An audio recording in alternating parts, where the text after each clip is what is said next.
seated. Good morning.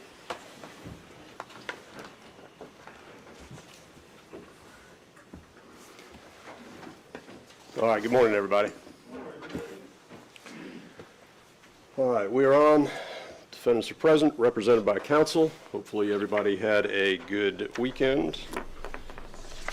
Looks like I've got some requests to charge that have come in from Mr. Bryan. I'll go ahead and start working on those. Before we get started, anything from the state?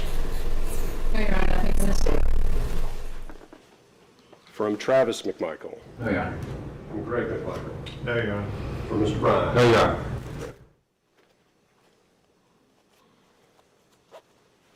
All right, we have all 15 jurors in. Let's go ahead and get the panel.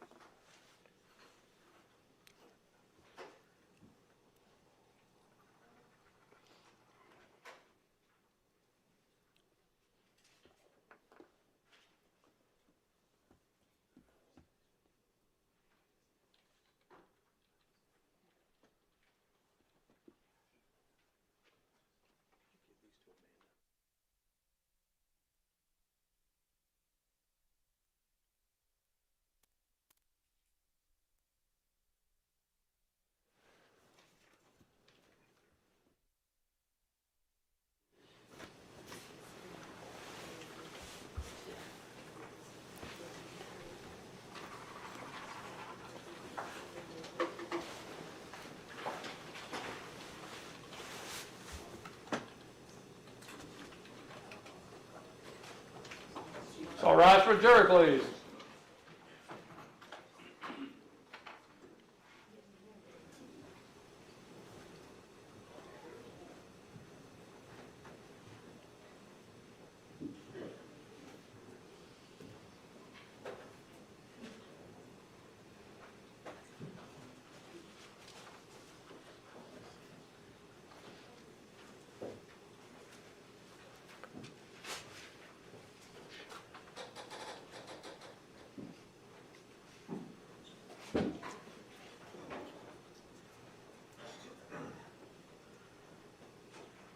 Please be seated. All right, good morning, ladies and gentlemen. All right, hopefully everybody had a good weekend. We are ready to get back into the evidence in this case. Before I get started, I gave you some instructions before we broke on Friday. Again, not to speak with anybody, not to let anybody speak with you, and if you were approached, I just want to confirm that nobody had any issues over the weekend, that nobody was approached or felt that they were not able to comply with the court's instructions. All right, well, it's good. Well, again, welcome back. It's good to have you. I understand the state is ready to proceed with its next witness. It's ready. We call Investigator Ramos.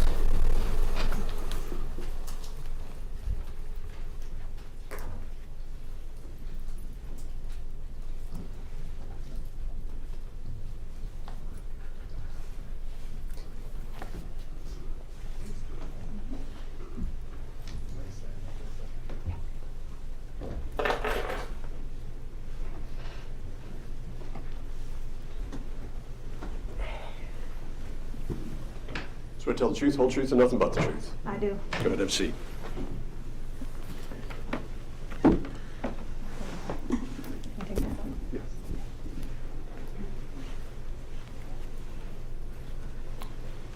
morning, Investigator. How are you doing today? Good. Could you go ahead and state and spell your name for the record? Yeah.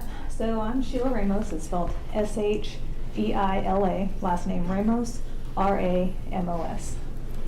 And Investigator, where do you work? I work for the Glenn County Police Department. Could you pull that microphone up towards you a little bit? The seating's a little different than we normally have it. See if that helps. Okay. There we go.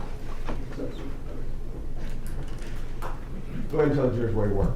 I work for the Glenn County Police Department. And how long have you been with Glenn County? Almost 6 years now.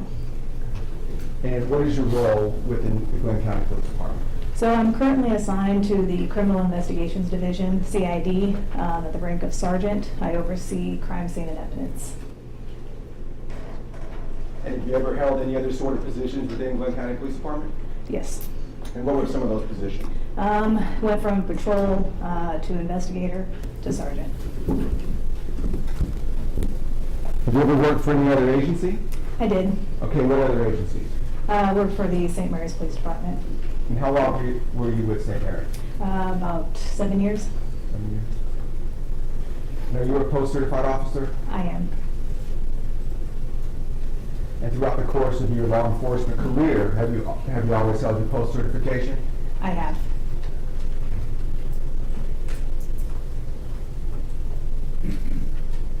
I'm going to take you back to February 23rd of 2020, okay? What was your position February 23rd of 2020? Investigator. And did you have occasion to respond to the Satilla Shores neighborhood regarding the shooting? I did. Okay, can you go ahead and tell the jurors a little bit about that?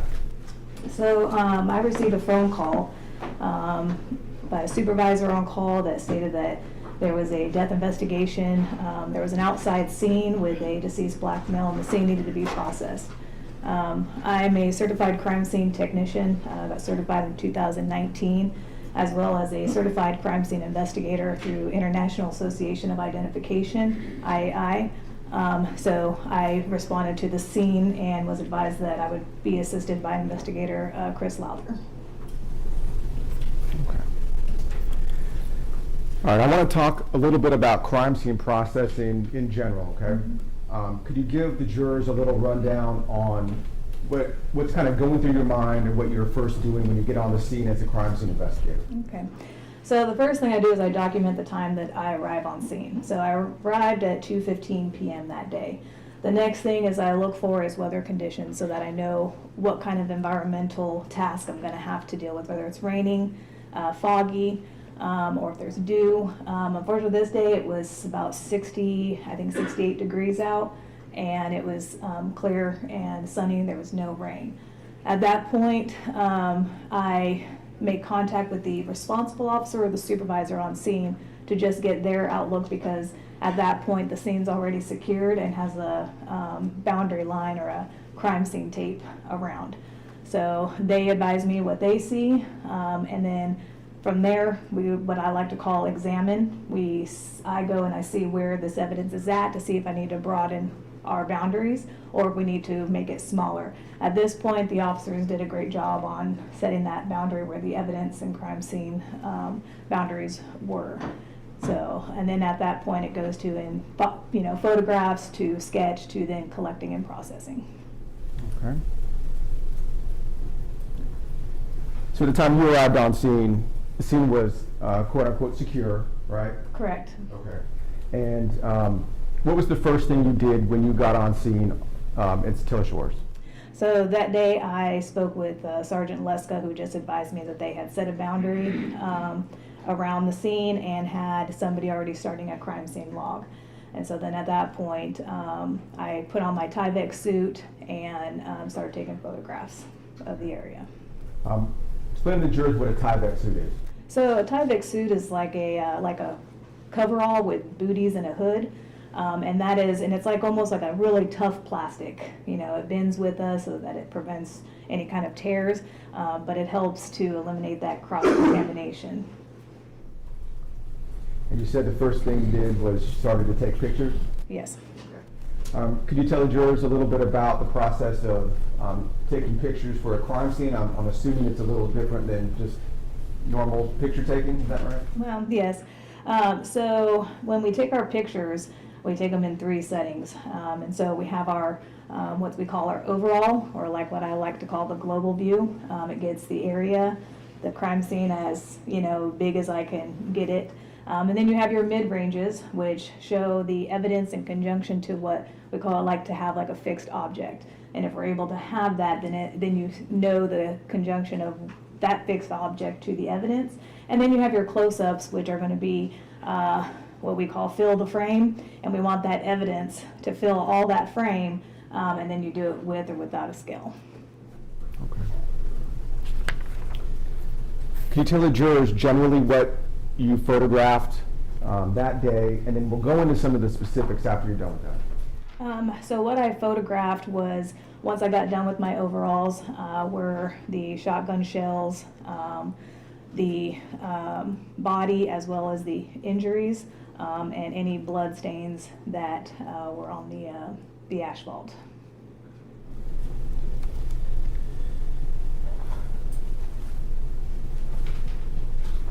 Investigator, I'm going to hand you what's been previously marked as State's Exhibit 43 through 104 minus 88, okay?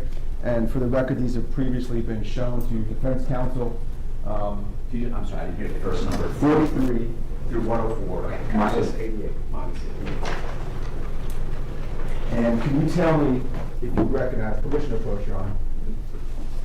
Can you tell me if you recognize what 43 through 104 minus 88? Yes, these are the pictures that I took that day.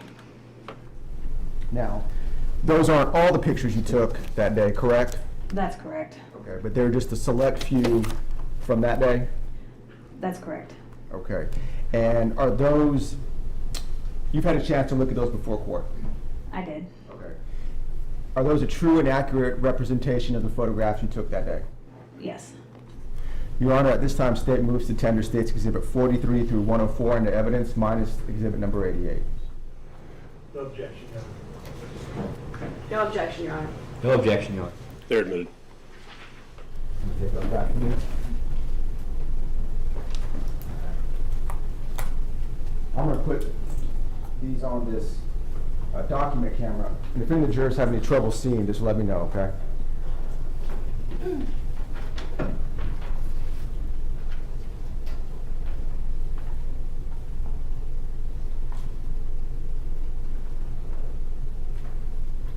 State's Exhibit 43, what were you looking at here? So this here is what we call a photo identifier. This is what sets off our separation for pictures. So you'll have your department, the date, the time, the area that the pictures are being taken from, as well as the type of investigation and who the case agent is.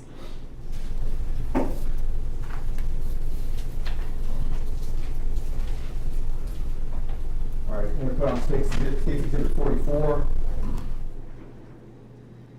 Could you tell us what you're looking at here? Yeah. So here is, you're actually facing Holmes Road. Buford Road is off to the side here, and this is the residence that is off of Buford Road. So we're just looking at one layered of Holmes Road. And Holmes Road is this direction? That's correct. And Buford, Burford, that way? Yeah.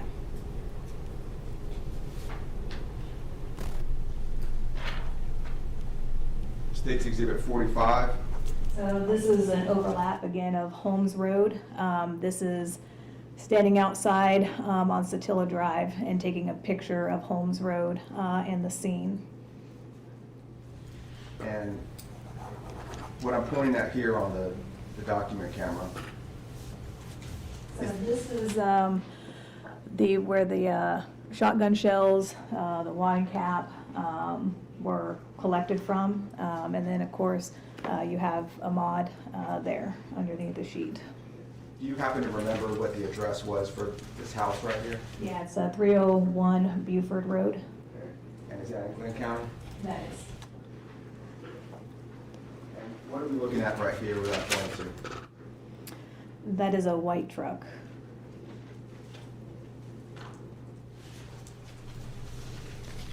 State's Exhibit 46. So again, this is a overlap of Holmes Road and Satilla, basically getting the street sign from an overview of Satilla Drive and Holmes Road.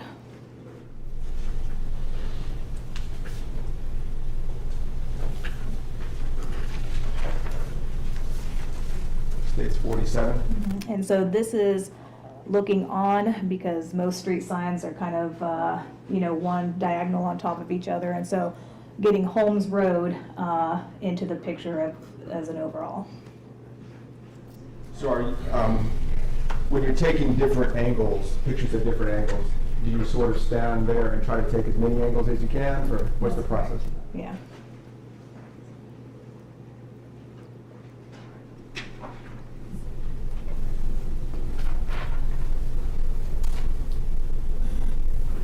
State's Exhibit 48. So this here, you're looking at Holmes Road, but getting the Satilla sign. So that way we understand that the intersection of Holmes Road and Satilla Drive is what we're concentrating on.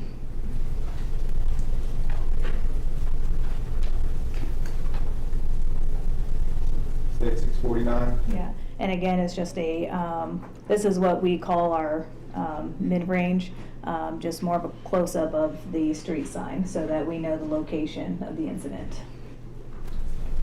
State's 50. And this is facing Holmes Road again. Looking at white truck. White truck, yes. You know who this person is right here? At the time, I did not. Now that, you know, with the investigation that was concluded, was Greg McMichael. And who's this person? That at the time was Captain Tom Jump.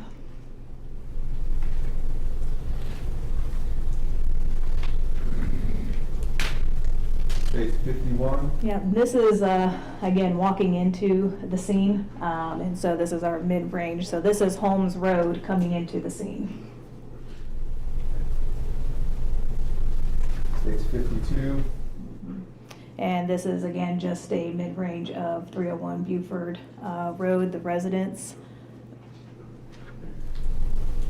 State's 53. This is actually going out towards Buford Road. So, That's Buford Road there. okay. Okay, if you go back this way. Yeah, Buford Road and Satilla Road merge.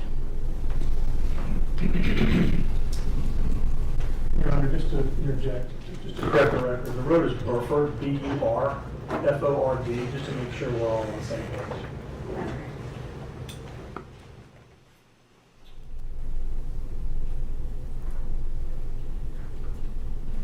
State's 54. Yeah, so this is, again, an overlapping of mid-range coming into the scene. This white truck.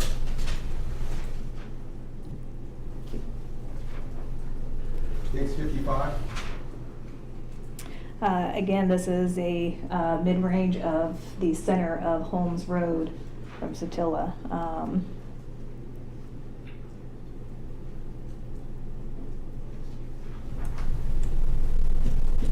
State's 56. And this is an overlap mid-range of Holmes Road. You have the shotgun that is in the grass, and then the driveway where the blood stains and some of the shotgun shells are at. Now, this truck is appearing to be backing away. Did that truck leave the scene that day? Apparently, I did not know anything about the truck that day, so it really was not something I was paying attention to.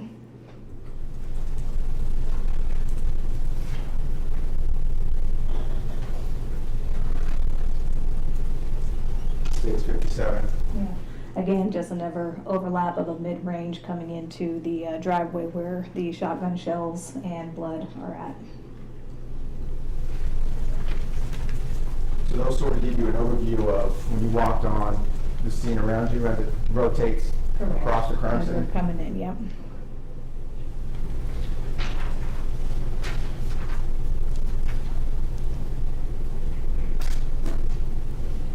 All right, State's Exhibit 58. Yeah.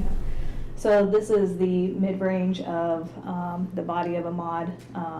So it shows the conjunction of street lines to where he's at.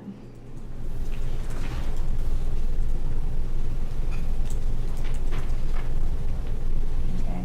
This is just a different angle from mid-range photographs. What's lying in this grass right here? So that's the shotgun.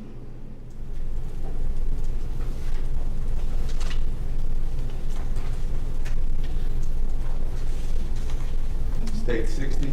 Yeah, so this is just, again, another mid-range overlap going into now starting to hit the driveway. So this is just one angle facing 301.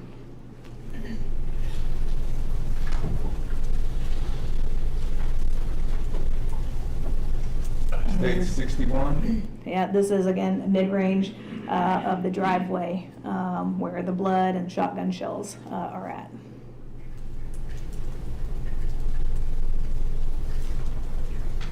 State 62. And so this is facing Satilla Drive. So this is an actual overview. So that way, a different perspective from Holmes Road to Satilla Drive.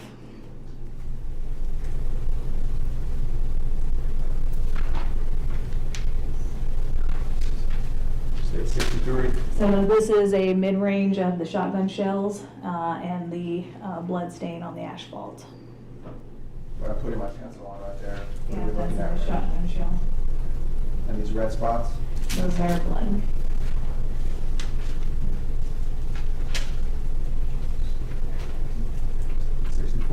So this here is just mid-range of the blood on the asphalt and driveway.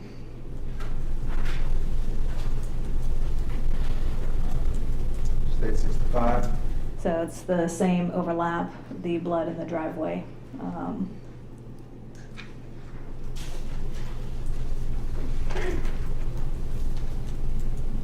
State 66. This is a mid-range of the shotgun shell that is at the edge of the driveway on the asphalt.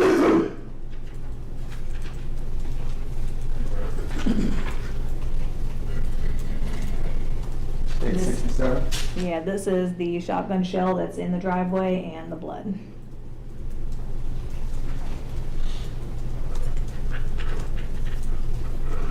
So this is an overview of the blood to show from the driveway out to Holmes Road. State 69. This is the mid-range of what is the wadding shot cap. And when you say wadding shot cap, could you tell the jurors a little bit what that is in relation to any of the other evidence? Yeah. So what this is that your shotgun shell has powder and shots in it. All this does is separate the powder and the shots from mixing. So it's inside of that. So when the gas goes off, that comes out with it sometimes. But all it is to keep it from the shots and the gunpowder from mixing.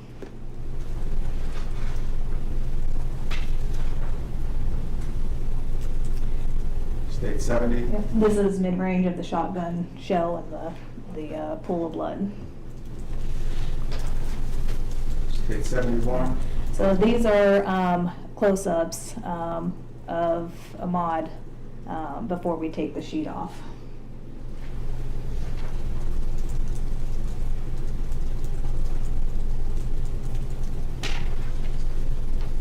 State 73.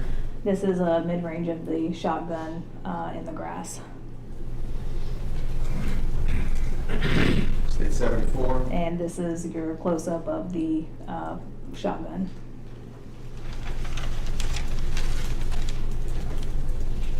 State 75. And this is a mid-range to show just the conjunction between where the shotgun is to Ahmaud. State 76. So at this particular point, we stopped to place photo identifiers, and so this picture is showing an overall of those photo identifiers. Okay. So this picture, you start to place little placards to identify it, correct? That's correct. Okay. And what's the purpose of doing that? So that's just for us whenever we take pictures to keep evidence in line so that way we don't forget anything. So it's just like photo identifiers so that when you're looking at photographs of a single individual and I say placard 1, you would be able to identify placard 1 and what that evidence is in conjunction to it. Now, when you're putting these placards up and you start with numbering, right, is there a piece of evidence that you choose in particular, or is it random, or does it depend on the case, or how do you decide the numbering system on where to start, with the evidence? So anybody could be different in it. There's no set procedure on how you mark it. Me, I always start from either one in and work my way, in. So I started down at the end of the driveway by marking my evidence and working my way up to Satilla Drive. So, state 77.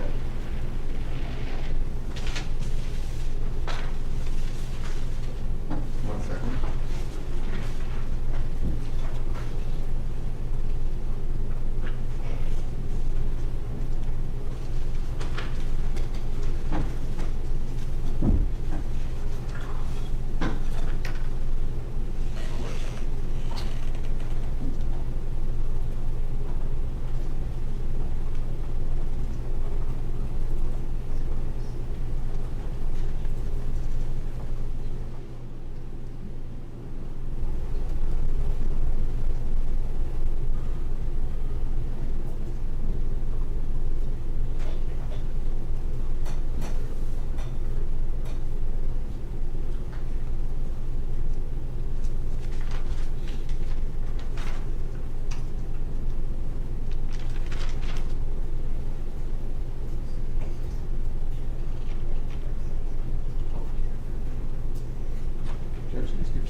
While we're getting that up, we're gonna kind of do it old school style, just hand them out, okay?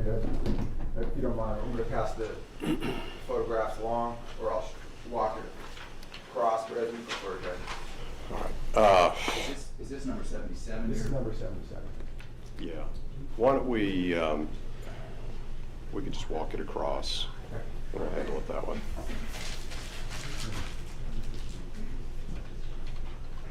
So, It will be published to the defense take. let's give it a moment, see, and keep everybody in place for just a moment, if we may have an idea on what we need to do.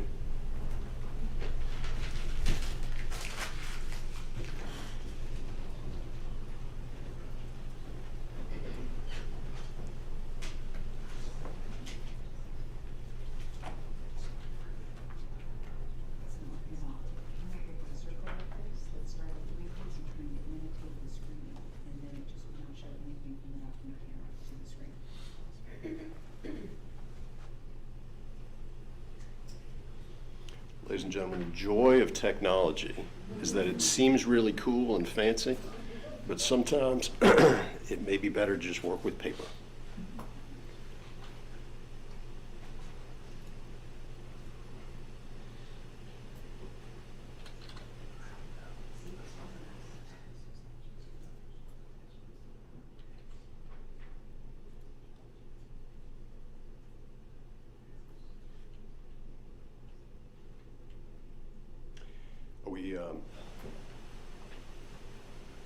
From the state, are we just going to be walking through the photographs for a little bit? Yeah. All right, why don't we, Cedric, let's do this. We'll do it in a break, and we'll just work through it then. All right, thank you. Yeah, if we're working through the photographs, since they're in and they would go back, you can just go ahead and publish just by showing the panel. All right, thank you. Flashing it this way, just so we know which one we're doing. Yeah, let's go ahead and make sure, let's identify it by number. I assume y'all have a copy? We do. Okay, identify by number, if you, from the state, identify by number, show them just so that we're all on the same page, no pun intended, and then walk it down the jury. Our investigator Ramos, we're gonna show you 77. You see that, what that is? Yes, that is placard number 1, that's a shotgun shell. Okay. So this is what you were talking about when you started numbering, right? Correct. Okay.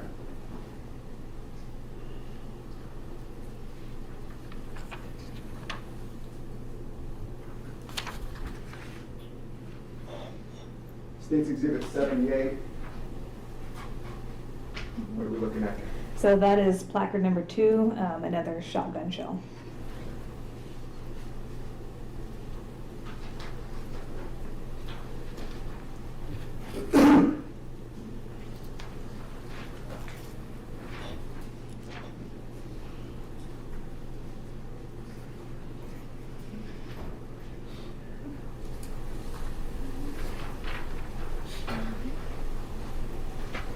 State's number 79. Yeah, so that is placard number 3, and this, I believe, is the wadding cap and the blood around it.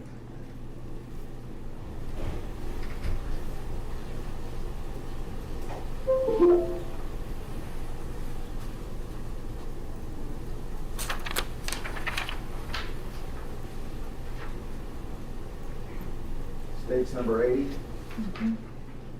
Yep, that's going to be placard 3. It's going to be the wadding cap. That's an up-close version of That's correct. previous photograph.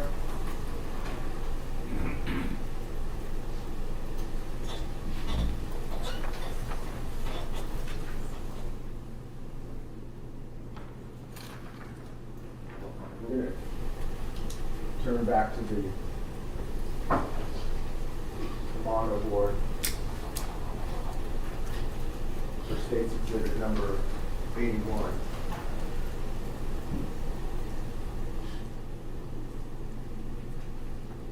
What are we looking at here? Okay. So that there is placard number 4. This here, I could not tell if it was bone and tissue or if it was tissue that was surrounded by a shot. And so that would be placard number 4. Okay. State's 82.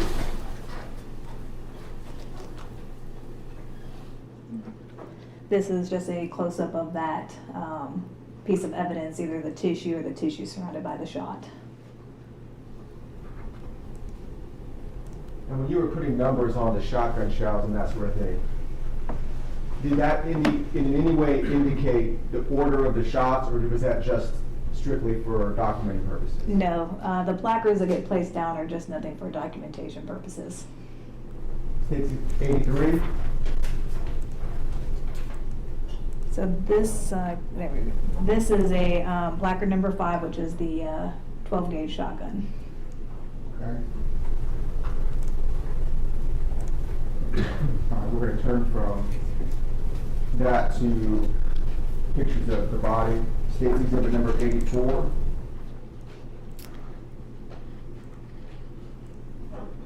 So these are overlapping of Ahmaud's body.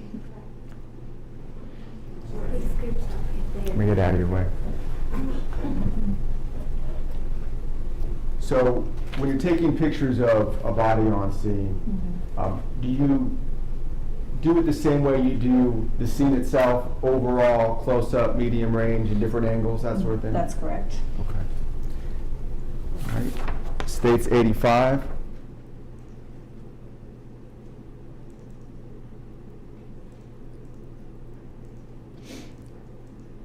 So this is the, again, overlapping of his mid section. States 86. Now, when you're documenting pictures of the body as a crime scene investigator, are you looking for anything in particular in terms of wounds, that sort of thing, or what is your job as a crime scene tech when dealing with the body and taking photographs of the body? So we're looking for any injuries so that we can, take pictures of them. The body was moved by the time that we got there, just because first aid was provided. So we were not able to get the original, but we take them so that way we can document what we see on scene, and that way when the medical examiners, take a look at it, we can, kind of compare notes, on what we have as far as injuries and that they're consistent. States 87.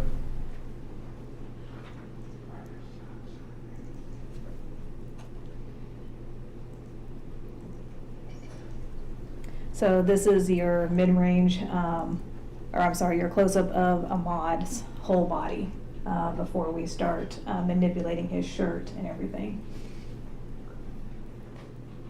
States 89.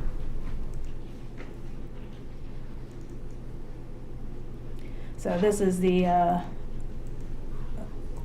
let's see, this is the close-up before we start moving anything on him. This is the shotgun wound to the center of the chest. Now, from your determination or from your investigation, the shirt, appears to be red. Is this the color of the shirt, or is this from another substance? No, that would be another substance. It would be his blood. States 90.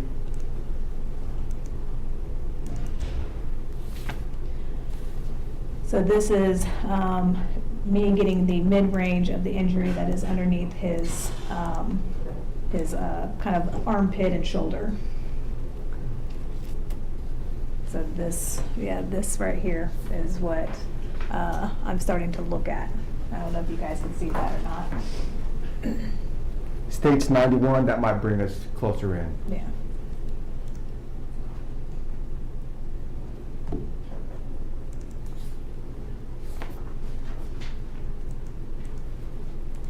Yep, so this is the mid-range of the gunshot wound underneath his arm, kind of to his shoulder.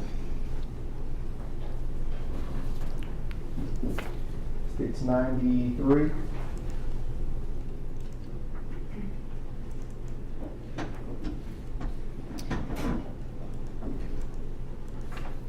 So this is of his legs and his shoes, just trying to see if there was any injuries in that area.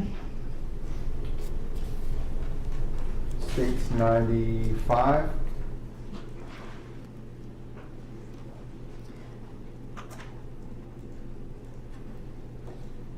and this is just getting just the bottom tread of the shoe. States 97.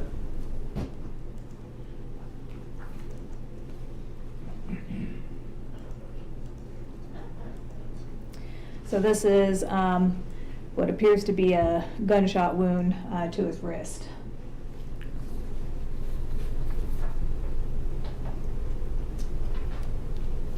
States 98.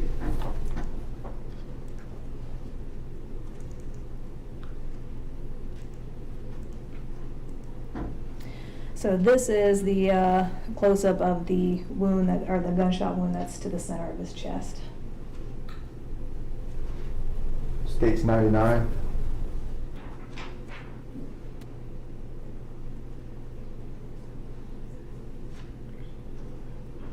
Mr. Ramos, do you know what that white object on his chest is? I do not. I want to say it's probably left there from squad.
Identifier marker, which is just a tag that has information on it, and then that red zip ties seals it so that way nobody can tamper with that bag.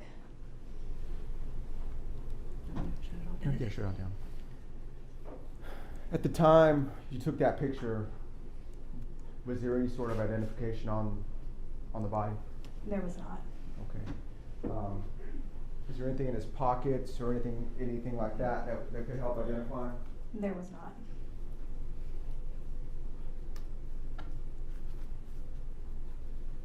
What happens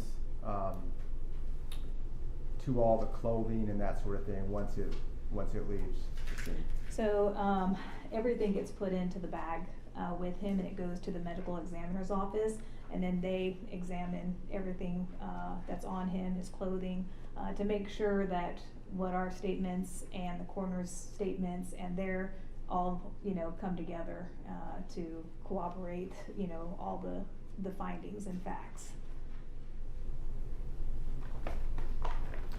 After you're done taking pictures of the scene, at what point do you start collecting the evidence? So we don't start collecting until after we get done with the sketch. So we have our photographs that we take, and then we take our sketches, and then we'll go ahead and process and collect. And did you do a sketch in this case? I did.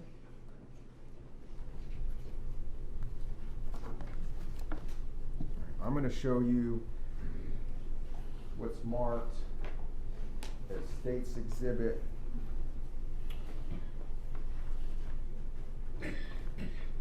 334, 335, and 336.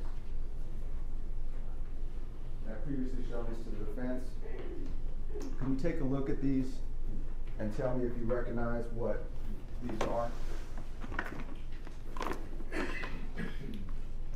Yeah, so this is the evidence that I collected on scene. Okay.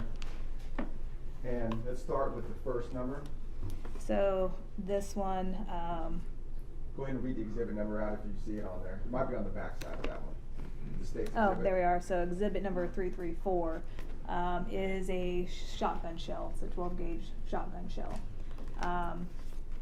Exhibit number 335 is your wadding shot cap. And then exhibit 336 is another 12 gauge shotgun shell. And is there a way, hold on those real Oh, quick. okay. When you're looking at those envelopes, is there a way that you match up what you see on the scene and what you documented on the scene with placards to what you actually put in the envelope? You're talking about like a chain of custody? Yeah. Yes. Walk them through how you maintain chain of custody in terms of the evidence once it's on the ground to when you put it in this. the envelope. Yep. All right, so of course, chain of custody is nothing but like a record of someone taking control or transfer or disposition of property, and it's to remain the integrity, you know, so that way if courts or anyone that handle the evidence knows that this is the authentic piece of evidence that came from the scene. So what I have to do, or anyone who's going to collect it, we have to determine, one, what type of packaging that we're going to package it in to just keep from any cross-contamination and remain its integrity. And then once we figure that out, once we package it in that container, then we go ahead and place it in our containers in our car and then transport it to our headquarters, which then goes into our lab where I take the evidence and seal it up. And did you follow those steps in this case? I did. Okay. And once you seal it up, is there any anything you do with the evidence to, in terms of the envelopes, to show that you sealed it? Yes, we date and initial the back of the seal, where if somebody was to tamper with it, like if they cut it, then we're gonna know that something has been manipulated because my initials and stuff have been distorted. And did you do that for those three pieces of evidence? I did. All right. And Judge, at this time, the state moves to place State's Exhibits 334, 335, and 336 into evidence. No objection. No objection. No objection. They're admitted.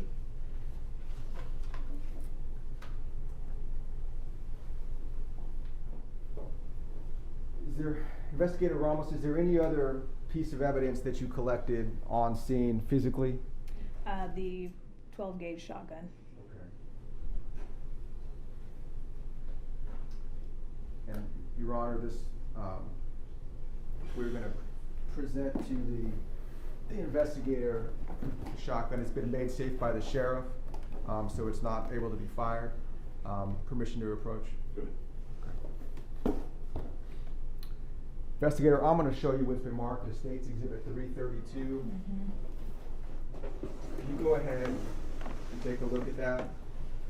If you could hold it, or actually I'll hold it right here. And can you tell me if you recognize what this is? Yeah, so that is the shotgun that I collected on scene that was in the grass. That's what that is. You've drawn her away from the mic a little bit. If I Oh, could just I'm have- sorry, yeah. Well, we can do one too. If you're away from the mic, to speak up a little bit. The jury can hear you. I just want to make sure folks on the other Yeah, side no, can I hear you, too. understand. So that's the shotgun that I collected from the scene. Okay. And do you go through the same process, or did you go through the same process with this shotgun as you did with the other pieces of evidence on scene? Yeah, the only difference was because it was biohazard, and at the time, I did not have a box to put it in.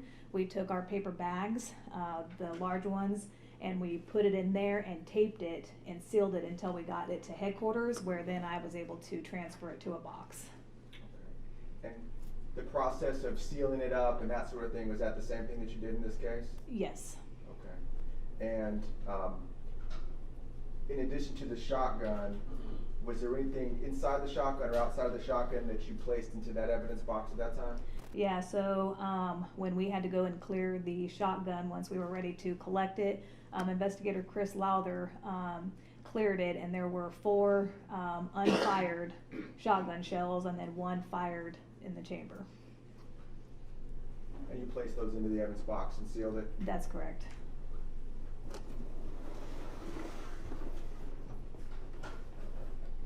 Judge, at this time, state moves to place State's Exhibit 332 and its contents into evidence. Let me just make sure I'm clear on what the contents are. Okay. Walk us through again what you placed inside the box. So that is the 12 gauge shotgun that was used and located in the grass. That shotgun does contain biohazard. It has blood on it, more likely going to be dry. So that's what's inside the box. And any sort of ammunition?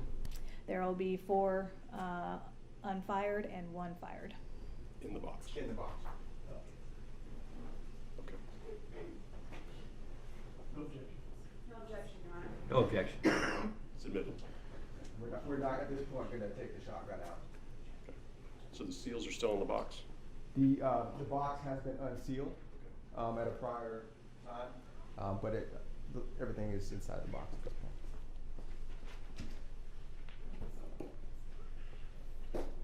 We unsealed it in front of the investigators to make it safe for the courtroom. Okay. Thank you.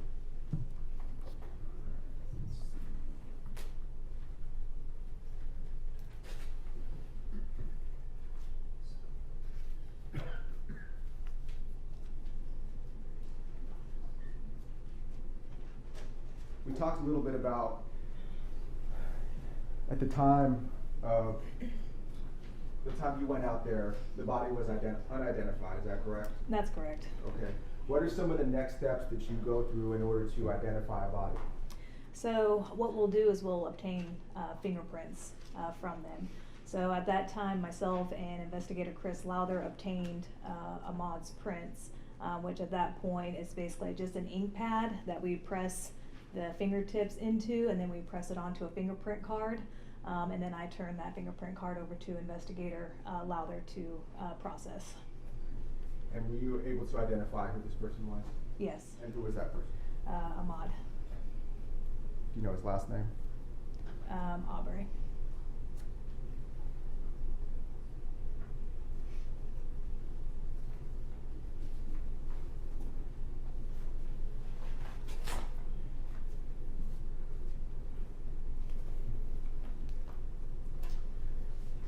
Was there anything else in terms of investigation that you did regarding the neighborhood and neighbors when you were there? I did. I did a canvas of the neighborhood. And what does that mean? What does a canvas in the neighborhood mean?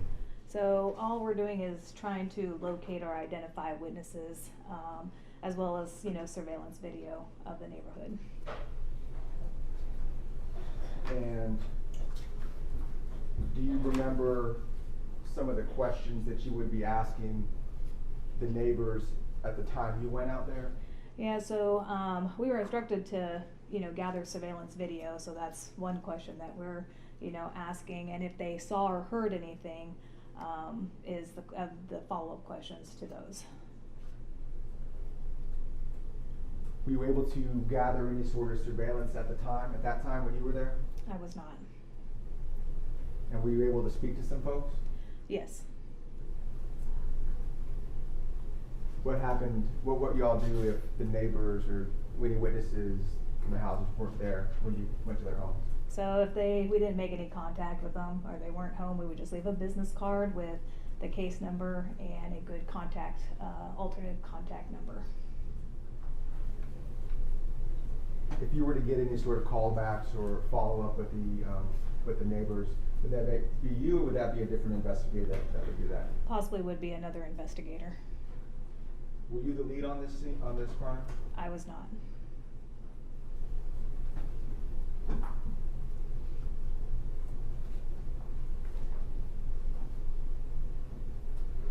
at some point, did you go to a different house within that same neighborhood and do any other sort of investigation? Yeah, so during the course of processing the scene at Holmes Road and Satilla Drive, I was informed that another resident had been hit by one of the projectiles. So we went over there after we were done processing the scene.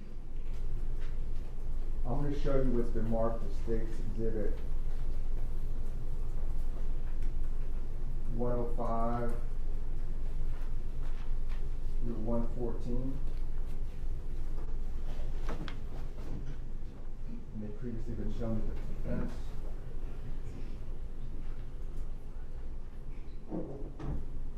Just 1 second.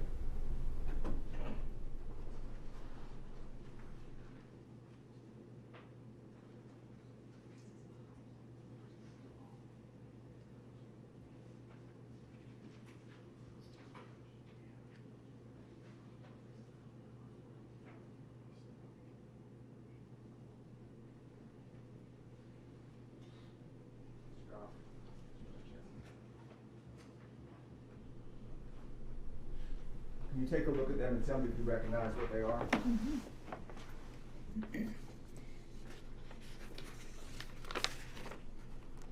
Yeah, so this is the residence of 232 Satilla Drive.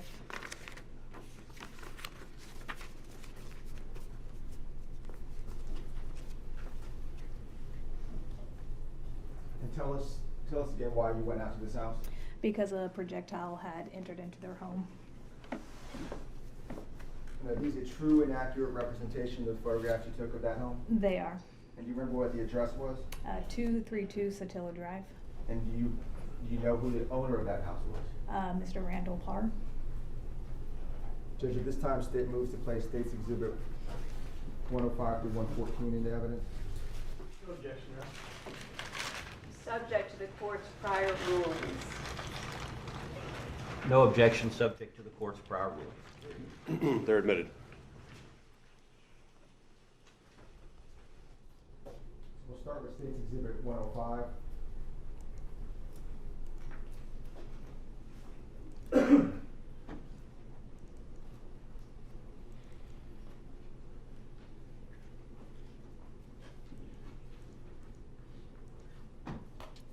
Can you tell us what we're looking at here? Yep, so from Satilla Drive, the roadway, taking a picture of 232 Satilla Drive. Okay. State's 106.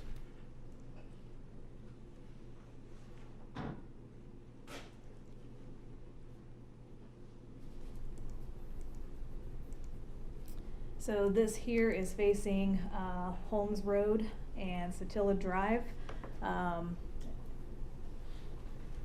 If I'm going to walk up to the monitor board and see if you can see what I'm pointing at here. Yeah, so that's 301 and Holmes Road, and then Satilla Drive, and then the mailbox with the numbers 232 to depict the address where the shots were fired in conjunction to Holmes Road. Is this roughly where the shooting occurred, where I'm pointing with my finger? Yes. And for the record, that's on State's Exhibit 106 that I'm pointing the top left part of the screen. 107. Actually, let's go right to 108.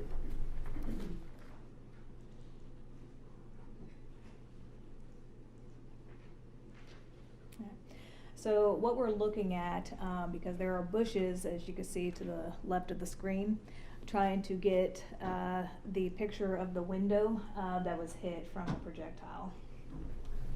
State 109.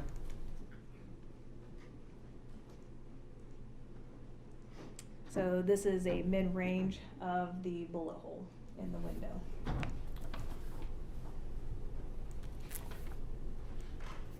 State's 110.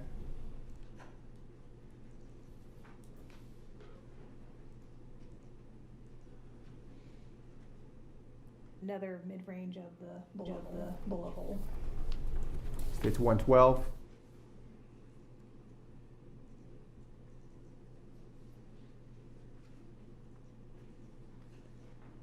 And this is the close-up of the bullet hole through the window. and states 114.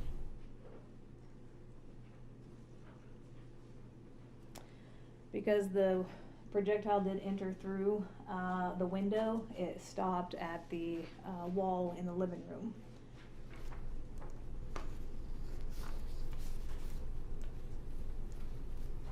Now, at the point you went out there during the investigation, did you go in to recover that projectile? Yeah, so we asked Mr. Farr if he'd be willing to let us cut his wall to retrieve the projectile, which at that point he was in the process of selling it and did not want any damage done to his walls. So I passed the information along to the case agent to either obtain a search warrant to retrieve the projectile or make a decision on it. Just 1 second. Mm-hmm.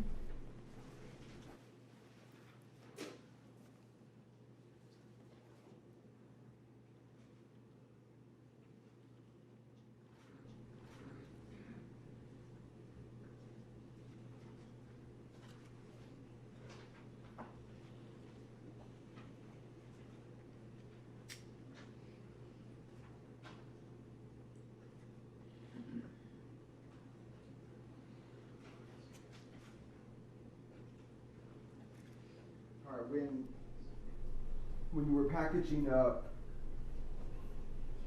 the evidence, I think we already talked about him, Mr. Arbery, having nothing in his pockets that y'all found. Correct. Okay, so, do you know if he had a telephone or a cell phone on him that day? He did not. What about a wallet or any sort of weapon or anything like that, tools? No.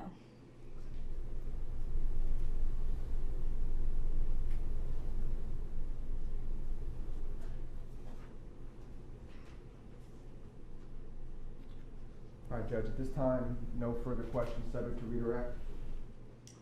Thank you. From the defense? Yeah, 10 minutes. Yes. Let's go ahead, ladies and gentlemen, it's going to be 15. Let's go ahead and take a 15-minute recess. We'll come back for the continuation of the evidence. You just hold for a moment. So rise for a jury, please.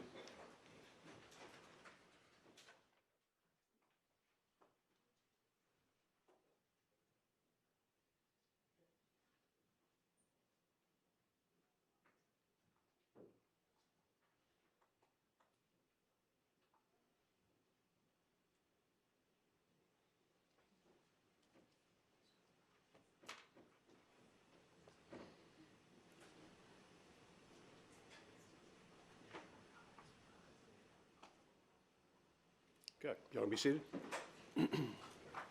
And you can go ahead and step down. I remind you that you're still under oath, so during the recess, please do not discuss your testimony with anybody. Thank you. All right, 15 minutes, everybody.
All rise for the jury.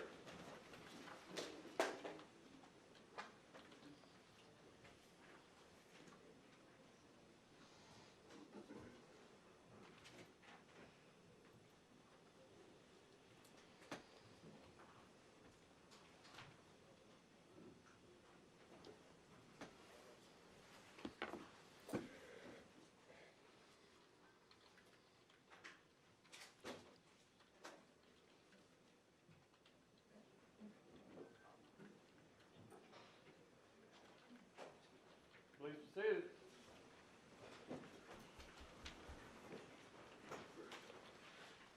All right, welcome back, ladies and gentlemen. One thing I've noticed is make sure you bring layers. Some days it's hot, some days it's cold. Today it's cold. If it makes you feel any better, it's a lot colder in the back. That aside, welcome back. I believe we are ready to proceed with the evidence in this case. Mr. Sheffield. Hey, good morning. We've had a chance to speak briefly before, haven't we? Okay, I'm Jason Sheffield. I represent Travis McMichael. So I wanted to go back just a little bit and understand how you were gathering information to then make the decisions that you made over the course of taking photographs and working the crime scene on that day. Okay? Okay. Okay, great. May I approach witness? I'm going to show you what I've marked as defendants exhibits 10 and 11. Ask you if you recognize these. Yes. What are those? These are my crime scene sketches. Okay, is that something that you do in every crime scene case when you show up and are taking a look at where evidence may be that needs to be collected? Not in every one, no. Okay, but you did crime scene sketches in this case? Is that Yeah, correct? our department has it where anything to do with homicides is mandatory sketches. If there's injury, we'll do sketches, and anything natural deaths. Okay, are these fair and accurate copies of your actual crime scene sketches in this case? Yes. Okay, moving into evidence, defense exhibit 10 and 11. No, okay. Permission to publish? Go ahead. Whatever's sitting, I assume those were just the crime scene photographs that already been admitted. I'm working with these, yes, Judge. Okay, the only reason I asked, just so everybody's aware, if you put them down on the table, Too that close. document camera is going to pick it up. So Okay. let's just be I'm going aware to of publish it. to the jury. I'm sorry, I believe I said admitted. Go ahead. You did, yes. Okay. May I publish? I'm going to publish to the jury. Yes. Louder. I need to be louder. Okay. I will do that.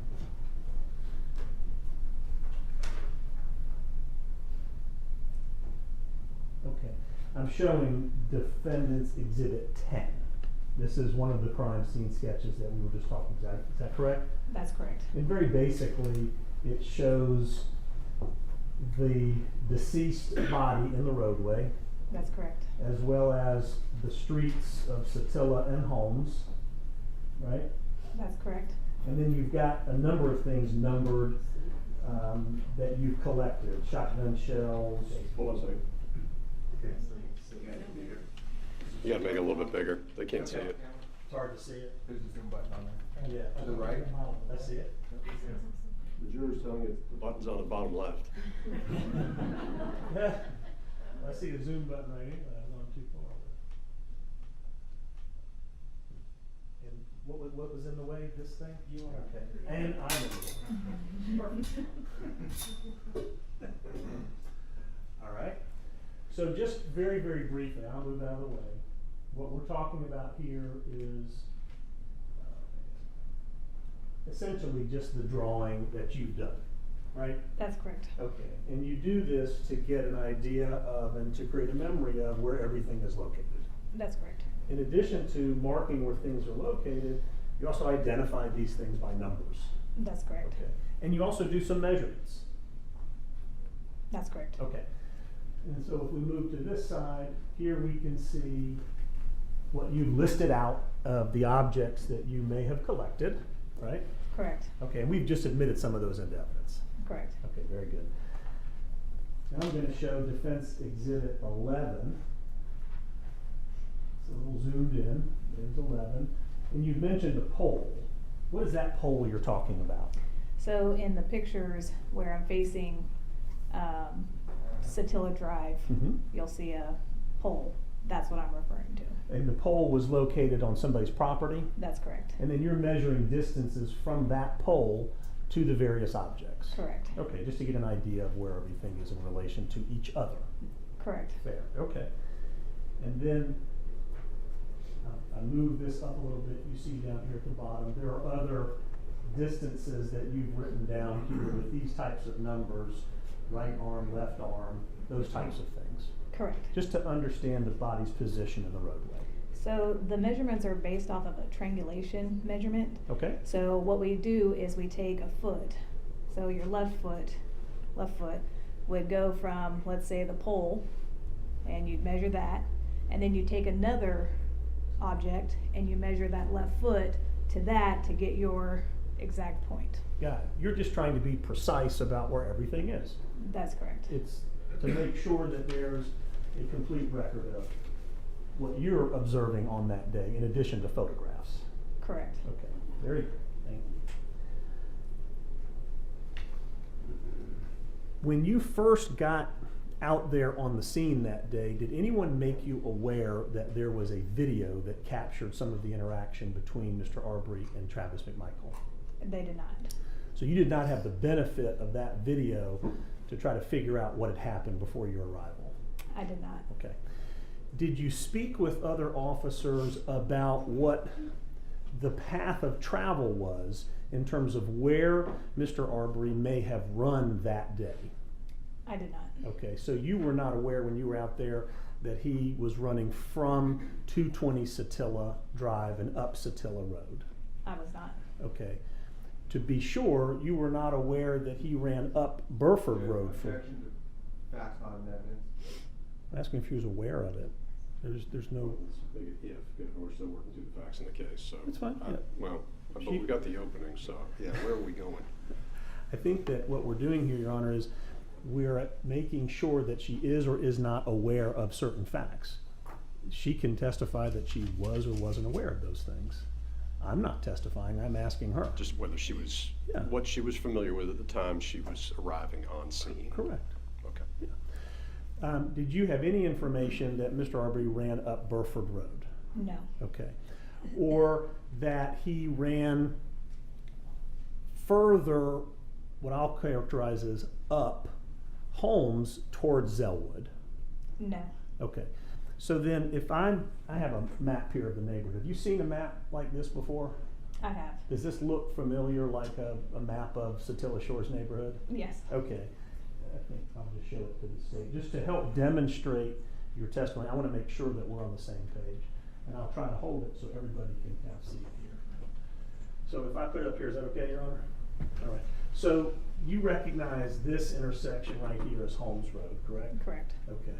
So what we're talking about is Burford continues all the way up here and then kind of comes around to Zellwood, right? Correct. Okay. And then we have 220 Satilla, which is over here, kind of right around where Jones intersects Satilla. Do you see that? I do. Yes. Okay. So is it fair to say that you did not take any photographs of anything up here on Satilla Drive? Except for 232 Satilla Drive. Except for 232 where that stray buck shot went. Correct. Okay. And it's fair to say you didn't take any photographs coming up Burford? I did not. Okay. And then what I was just asking you about Holmes, Mr. Arbery's body was sort of down here toward the end, what I'll call the end of Holmes where it intersects with Satilla, correct? That's correct. But you did not take any photographs up in here? I did not. Or back here on Zellwood? That's correct. Okay. I just want to establish whether you did or you didn't.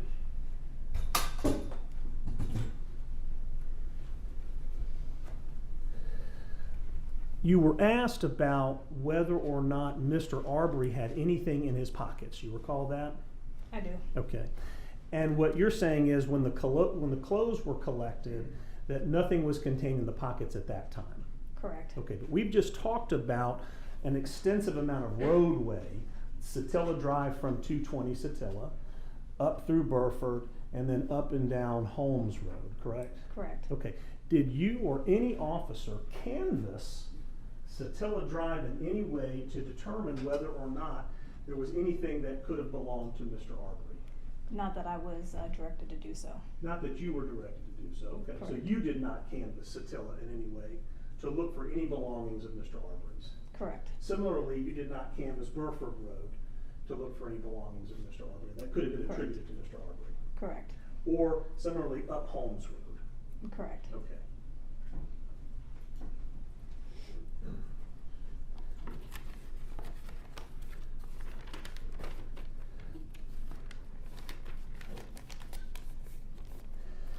We were looking already at State's Exhibit 46.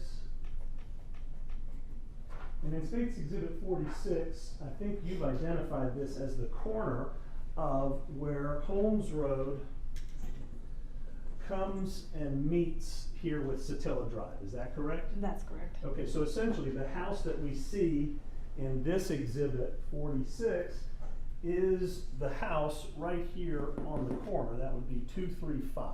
Correct. You were saying 235 when I was saying 235. Right, yes. Okay. And as we look at this picture, and based on your memory, isn't it true that there are no fences that line this property that would obstruct anybody from passing through the yard? That's correct. Okay.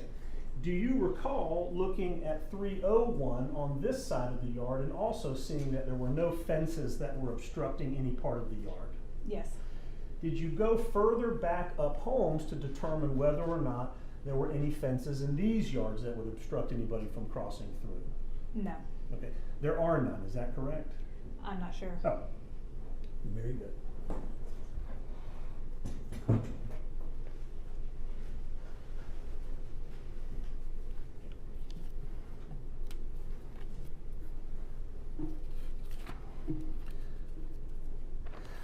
One of the things that we were talking about is measuring distances.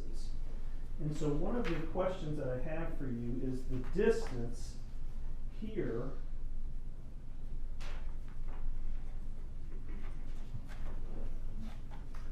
well, we have a photograph with the truck. Let me find that.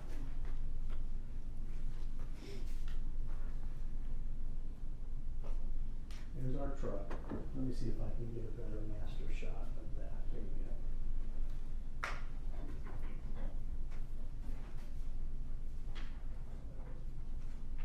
I'm going to show you State's Exhibit 54.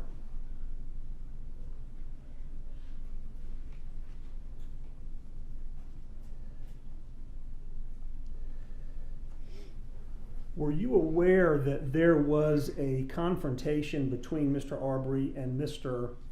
McMichael in front of his truck? No. You were not aware of that? No. Oh. Were you asked at all to get a measurement? Let's say this is the front of Mr. McMichael's truck as it's facing this way, and the road is here, and then the driveway is here, where you are essentially, and the grass. Were you asked to get any measurements from the front of the truck back across to the driveway where some of the blood splatter was found, or some of the blood was found? No. To try to understand that distance at all? The truck never was brought to my attention. Okay.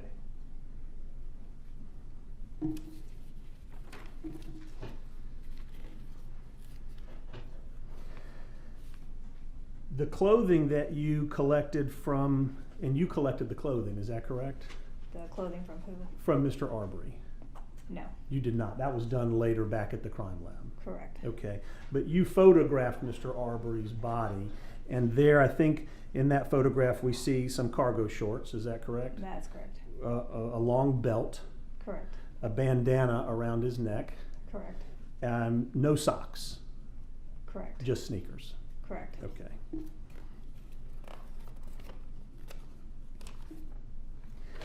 One of the things that you did also is to collect fingerprints from Mr. Arbery. Correct. So that those fingerprints that you took from his actual hands could be compared possibly to what we call latent prints that may be on an object. Is that correct? Am I using that term right? So we took prints to put in our system to make identification. There was no comparisons done because there was no latent prints to compare them to. So latent prints meaning if I touch an object with my finger, I could leave a fingerprint on that You can object. leave a latent, yes. And that would be called a latent fingerprint. Correct. Okay, then we have the actual fingerprints taken off the person, Correct. which we then can compare to these unknown latent prints. I guess I don't, when we take prints, we submit them through our APHIS system for identification. Okay. So I'm not really sure, there was nothing to compare the prints to. Okay, so what you're saying is no one, when you were out there, at least on that day, discussed with you that there were objects that needed to be fingerprinted for latent prints. Is that No. fair? The only object that took any kind of consideration was the shotgun at the time, due to the fact that it had blood. So that would have had to go to the lab to have a serologist at least look at it to see how we can maintain the blood and the fingerprints. And did that happen? I'm not sure.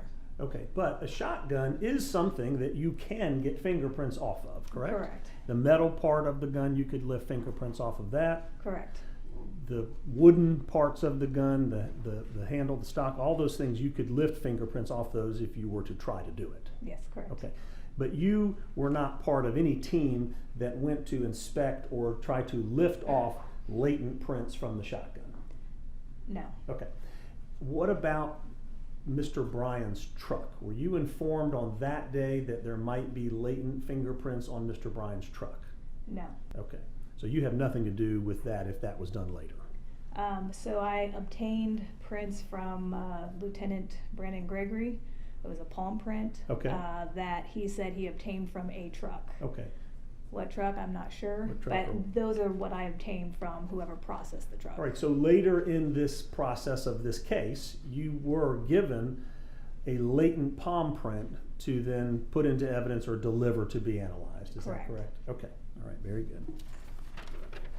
I think you've also testified that the firearm that you collected had an empty shell in the chamber, meaning a spent shell that was in the chamber. That's correct. Okay, it had not been ejected out of the chamber and a new round loaded. Correct. Okay. Are you familiar with the dynamics of how that shell would be ejected out? I am. It would only be ejected out if the person with the gun re-racked it again to put a new live round in. That's correct. Okay.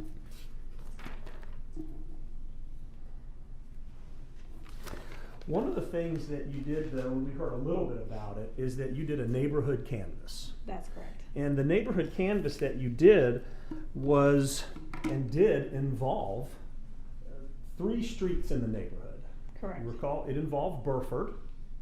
And do you recall, as you're sitting here, the number of houses that you went to on Burford? I don't recall the exact number. I went to Okay. quite a few. Quite a few. Yes. And the reason that you do this is because you want to try to find anybody who knows anything about what may have happened on the 23rd. Is that It's correct? to help locate witnesses. Right. And witnesses doesn't necessarily mean a person who saw the actual shooting. A witness could be anybody with knowledge that's relevant to your investigation. That's correct. Okay. Witnesses to the potential relationship between the 2 men involved in the conflict. Correct. Witnesses that might understand who Mr. Arbery is or what he's doing in the neighborhood. Correct. Okay. Witnesses that might know Travis McMichael. Correct. Witnesses that may know about the history of break-ins or burglaries or thefts in the neighborhood. Correct. Okay, so you went knocking on doors with another investigator. I did. That was investigator who? Heather Savage. Investigator Savage. So the 2 of you, if my records are correct, on Burford, you went to 300, I'm going to list them out, okay? 300, 302, 305, 310, 314, 316, 318, and 322. Does that sound right? I believe so, yes. Okay, so just in looking at our map again, essentially, you started here at the beginning of Burford, and you went all the way up the street looking for information. Correct. Okay. Anybody that didn't answer the door, you left a card, and perhaps you would get a phone call back. Correct. And then whoever identified themselves as someone with knowledge, you would then pass that person's name over to another investigator who would follow up.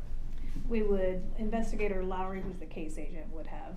Lowry, we're gonna call him the head case agent, is that Correct. right? That's correct. That's where everything comes up to him and he makes the calls about what to do. That's correct. All right. Only one of those in every case, is that fair? About 2 if possible. 2 if possible, Yes. okay. And Investigator Marcy was another investigator that took a lot of responsibility in this case as well. I'm not aware. Not aware. Okay.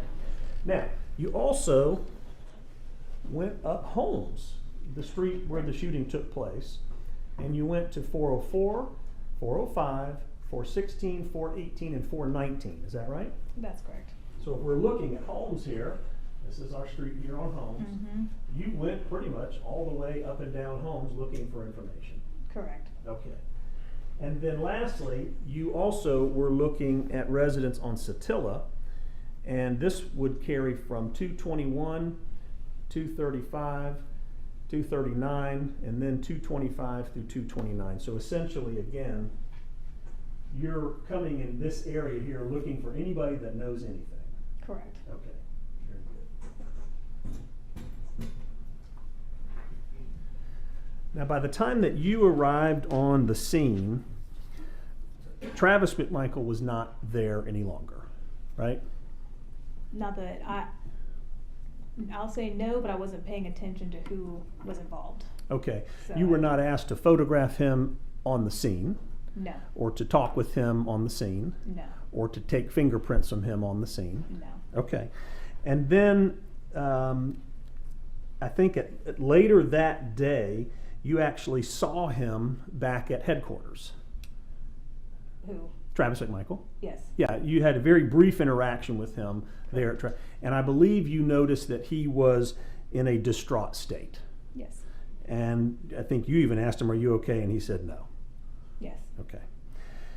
Now, the next day, you went back to the neighborhood, and this was, we were talking about doing some of this neighborhood canvas. Correct. Is that right?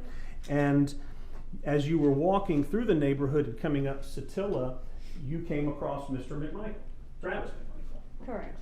Now, he lives, in terms of your canvas, he lives right here at 230. Correct. Is that correct? So 230 is in the heart of the houses that you're knocking on the doors, right? Correct. Okay. And again, when you saw Mr. McMichael that day, he was outside in his yard. Correct. Again, he was distraught. Correct. He was upset, right? Correct. Trying to figure it all out. Correct. That's what he said to you. I'm just trying to figure this all out. Correct.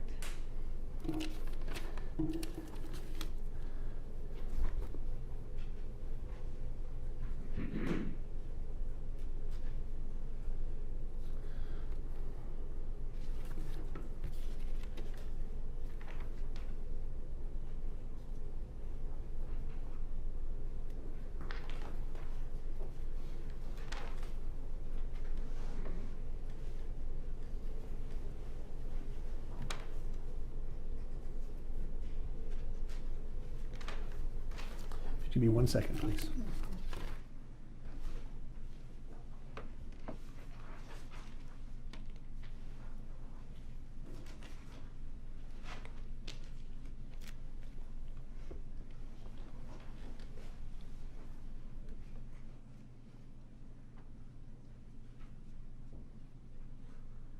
We were making sure, I just want to make sure. The two of you that are in the gallery, the large board, I saw there was some, you saw We were it. talking about Yep, that. they saw it. You see it, okay? Yeah, Okay. sure. Okay, nothing further, Your Honor, thank you. No question. Mr. Gall. A few.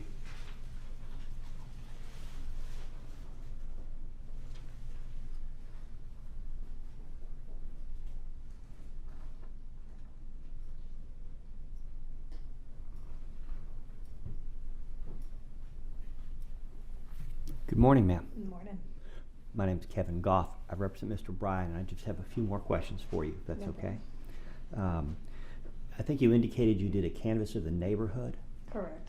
and one of the reasons you did that was to locate surveillance videos, if there were any, that might have captured this incident? Correct. All right. Did you miss Roddie Bryan's house? I don't know where he lives. Okay. Did you, but your practice was to leave business cards? Correct. All right. Did you ever recover any surveillance videos from Mr. Bryan? There were a few residents that had them that were not able to obtain them, which we sent another investigator to locate or to obtain those videos if possible. So how did the Glenn County Police Department recover the night owl videos? I'm not sure. Did you recover the night owl videos? No. No further questions. Any redirect?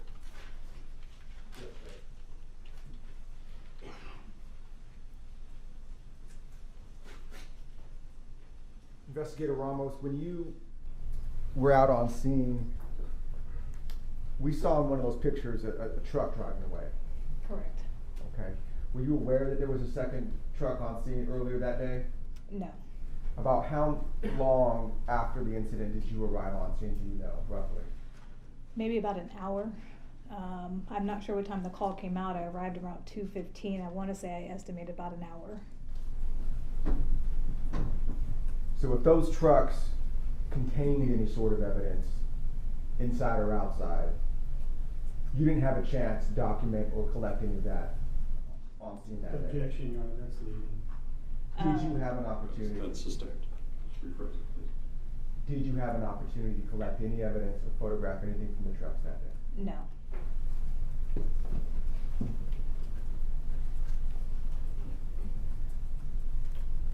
Just 1 second.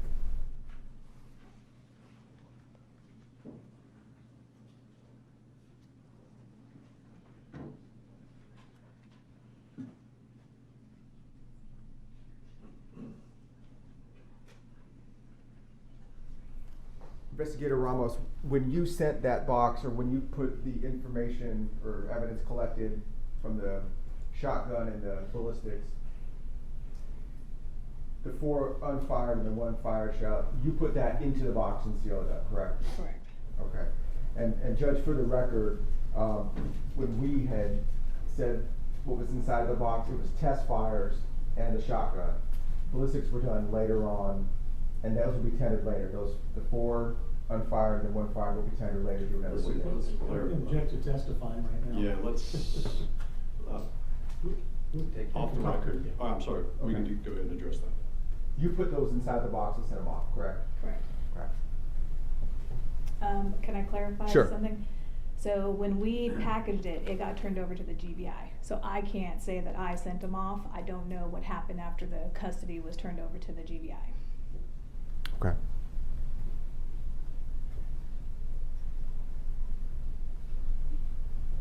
No further questions, Judge. Anything on that limited issue from the defense? No, Your Honor, thank you. No, Your Honor. There you are. All right. Thank you. You can sit down.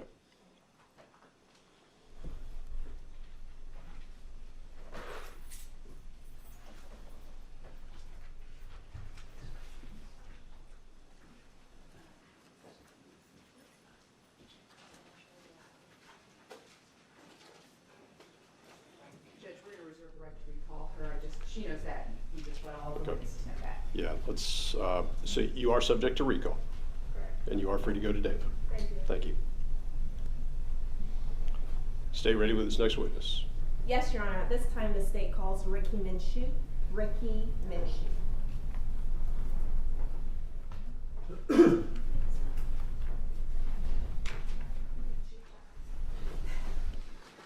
Watch behind you.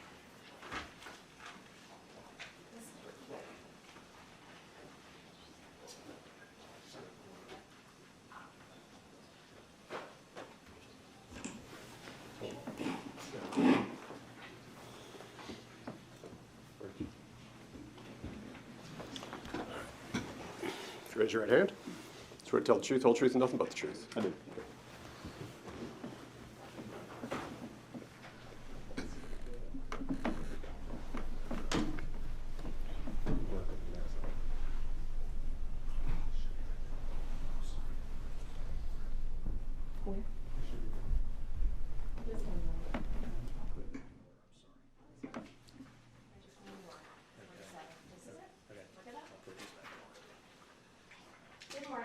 Good morning. Now, go ahead and introduce yourself to the jurors. Tell them your name and spell it for the court reporter, please. My name is Ricky Minshew, R-I-C-K-Y, M-I-N-S-H-E-W. Okay. And how are you currently employed? I work in meal production. You work in what now? Meal production. Okay. I want to turn your attention to February 23rd of 2020, okay? How were you employed at that time? I was a patrol unit at Glenn County Police Department. Okay. And at that time, how long had you been with Glenn County PD? I was there for, at that date, approximately 7 months. Okay. There was about a 4-year gap, and I previously worked for Glenn County PD for a couple of years back in 2013. Okay.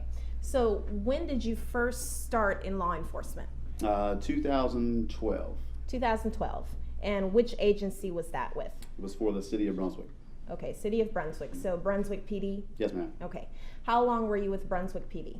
For approximately 1 year. Okay. After that 1 year, where did you go?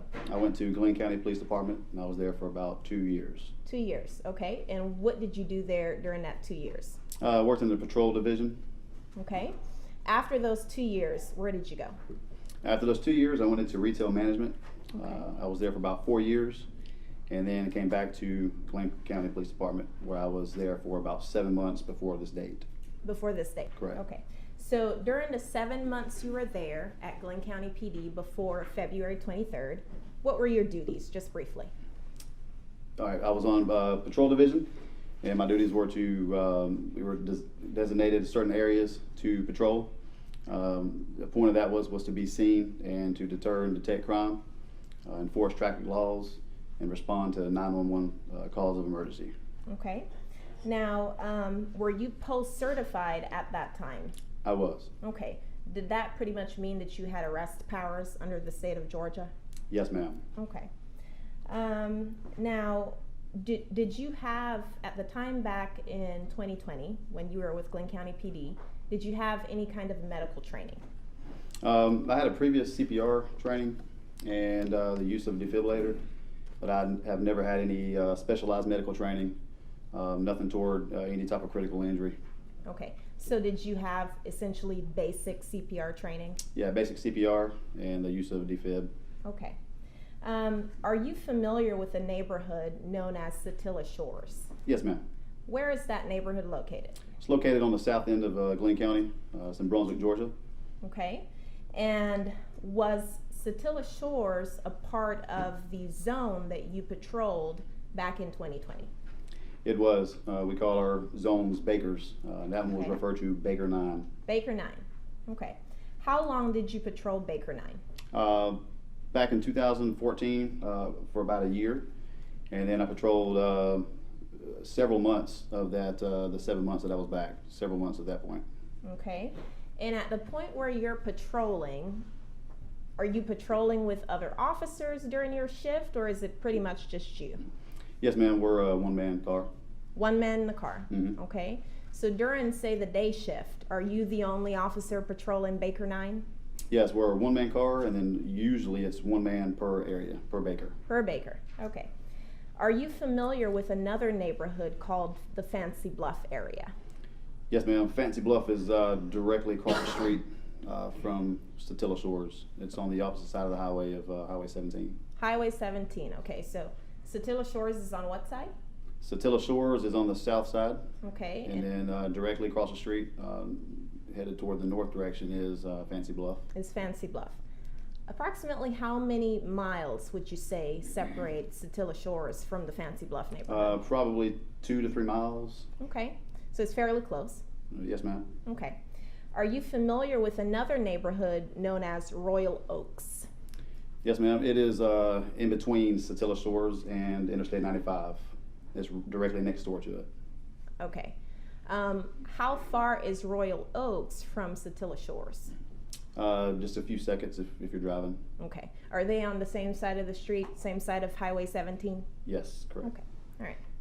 Now, seeing as how you patrolled Baker 9 and you patrolled that area, how would you describe crime just generally in that area with Fancy Bluff, Satilla Shores, and Royal Oaks? The area itself is probably one of the largest bakers that we have, and it's relatively low call volume. I myself didn't experience a whole lot of crime initially. Most of the time, then when I would go to any type of violent crime, it was surrounded by family violence. Okay. But it was far few in between.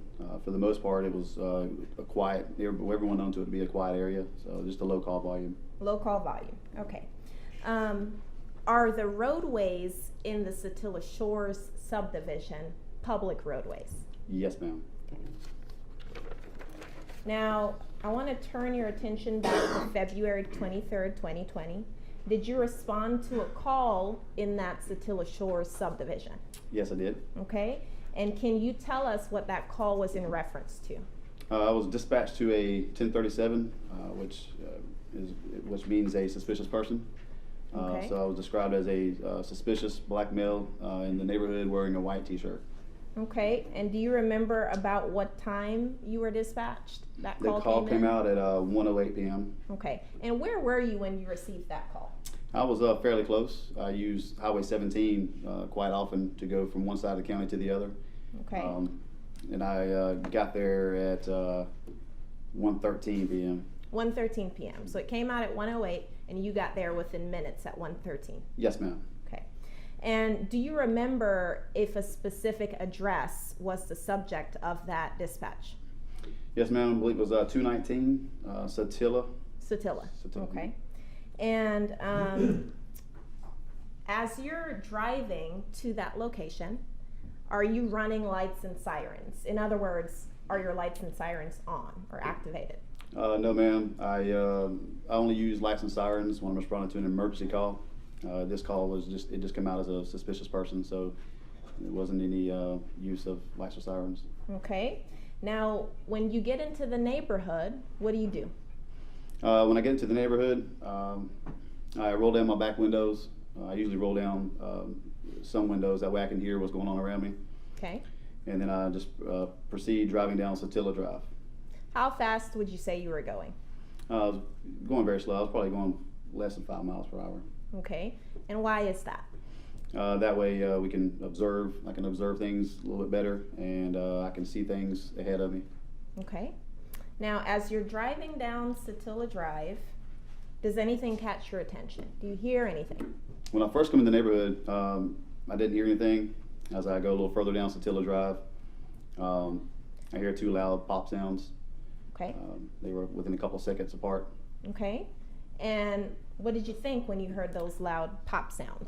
Well, it was pretty loud, so I knew it was, being the boom sound that it was either a firearm or fireworks. It would sound on one or the other. Okay. So were fireworks common during that time, like at 1-something on a Sunday afternoon? Tell us about that. Not specifically on that day or time, but Okay. throughout the county in general, it was not uncommon actually to hear fireworks. Any time of the day or night, periodically. Okay. So at the point where you hear the loud bang, what do you do? Just continue driving. I'm still patrolling, looking for anyone who's walking around the area. And I'm still on Satilla Drive, and I'm coming up on an intersection, which is Holmes Road and Satilla Drive. Okay. And as you're coming up to that intersection, are you able to see anything? Not yet. You're coming in, and it comes. If you're in my driver's seat, it starts to bear to the left. So it's Okay. it's a curve you got to make before I get to that intersection. Okay. And if we can just pause there, I have something here. And this has already been admitted into evidence, states 47. Are you able to see that Yes, ma'am. on your screen? Okay. So, what are we looking at here? You're looking at this is the intersection of Satilla Drive and Holmes Road, Okay. and this is taken from the actual scene. Okay. So, do we see on states 47 your path of travel to that intersection? Yes, ma'am. If you look in the furthest distance, that lighter colored car that the sun is shining on. Actually, let's do this, Mr. Minshew. Judge, do you mind if he steps down, if he can project his voice, just a point on this? To So this picture? Yes, if that's all right. Yeah, I just want to make sure everybody can see. Okay.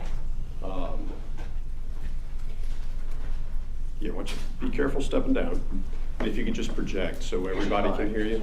And And- do me a favor, don't touch the screen. Sure. Just point at it. And if you want to, you can use my mic and just kind of use this pen so we don't touch the screen. You Well, can use it go. right here on Yeah, the- no, just, if you just, why is he coming down then? I was just gonna have him point Oh, on like the that. document? Right, That's fine. if that's all right. Can everybody see if he stands there? And just No. remember to project your voice. Or- Thank you. Okay, so show us where you were coming from. So, this road here, Mm-hmm. I was way back, okay, it's the opposite. I was way back here. So Okay. I'm coming this direction. And what road is that you're driving down? That is still Satilla Drive. Satilla Drive. Okay, so have you already passed the house in question, the 219, 220 Satilla? At that point? Sit down. Yeah, you can sit down. That's fine. I have not, I was around the area of Okay. those houses. I don't know exactly where I was, Okay. but I was in the area of those particular addresses. Okay. So you said you were turning the corner, and was your view clear at the point when you're turning the corner, or was there something obstructing your Yeah, view? even as I get further down that road, if you notice where I was pointing at, in the very center of the screen, yep, Right here? to your right there, there's a very tall, large head of bushes. So again, you still got to come around the curve, and then I can see the intersection, but to the left of it, which is where the scene is, I wasn't able to see that until I cleared those bushes. So you cleared those bushes that we were Mhm. just pointing to. Okay. So at the point where you cleared those bushes, what were you able to see? Once I seen got past there, I looked over and I noticed there was 2 white males. One was waving their hand, flagging me down. Okay. And how long did it take for you to encounter the scene from when you heard the shots? Probably a minute. About a minute or 45 so? seconds, minute, yeah, it was approximately. Okay. So you saw 2 white males and you said one was waving you down? Yes, ma'am. So what did you do after that? I continued going forward. Did not know what the situation was at the time. Okay. Just seen someone flagging me down for calling me over. Okay. I continued driving until I got to that intersection, and then I parked my patrol car and got out of my car. Did you see any other officers on scene, or were you the first officer on scene? No, ma'am. I was the first officer there. Yes, ma'am. So at the point where you get to the intersection, what do? When I get out of the intersection, as I'm exiting my patrol car, I immediately hit my Axon body camera, which is located on the center of my chest. It takes a double tap to turn it on. I got out of my car and to see what was going on, and I seen 2 males there in front of me, and I observed a black male laying in the middle of the roadway, and he was covered in blood. Okay. The 2 men who you encountered, what were they doing? One was just kind of pacing in a small area, just walking.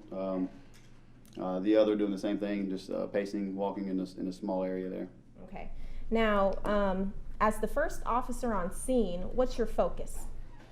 My first focus to any scene, including this one, is officer safety. So when I get to a scene, I scan the area to see if there's any immediate threats, and then scan the area for any victims that need emergency medical aid. Okay.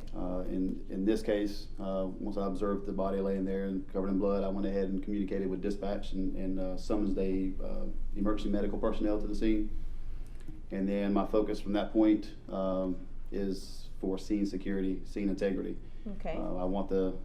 My job is to make sure that the scene stays in its natural state that it was found and changes least as amount as possible. And why is that? It's just important for when investigators get there that scene integrity keeps everything the way it was originally. Okay. That way, throughout their investigation, they can see how everything was, including evidence and evict where people are positioned and laying at. When you arrived on scene, did you see any vehicles? Yes, ma'am. When I arrived on scene, directly in front of me, behind where the body was laying and the 2 men, there was a white F-150. Okay. And then right behind that one was a black Chevrolet Silverado truck. Okay.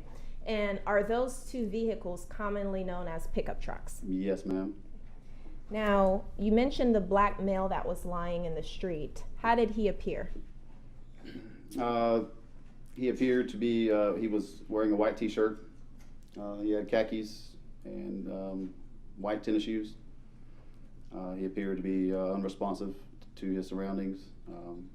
He appeared to be deceased. He was covered in blood. Okay. The back of his shirt, the majority of the back of his shirt was covered in blood. And up underneath him, he had bled out to the point that the blood was exceeding the perimeter of his body. So he was laying face down on his stomach in the puddle of blood. Okay. Did you hear any kind of sounds at all coming from the deceased male? Yes, ma'am. I heard it's like an agonal breathing. I've always heard it being called a death rattle. Okay. And is that a sound that you had heard before? Yes, ma'am. Okay. When?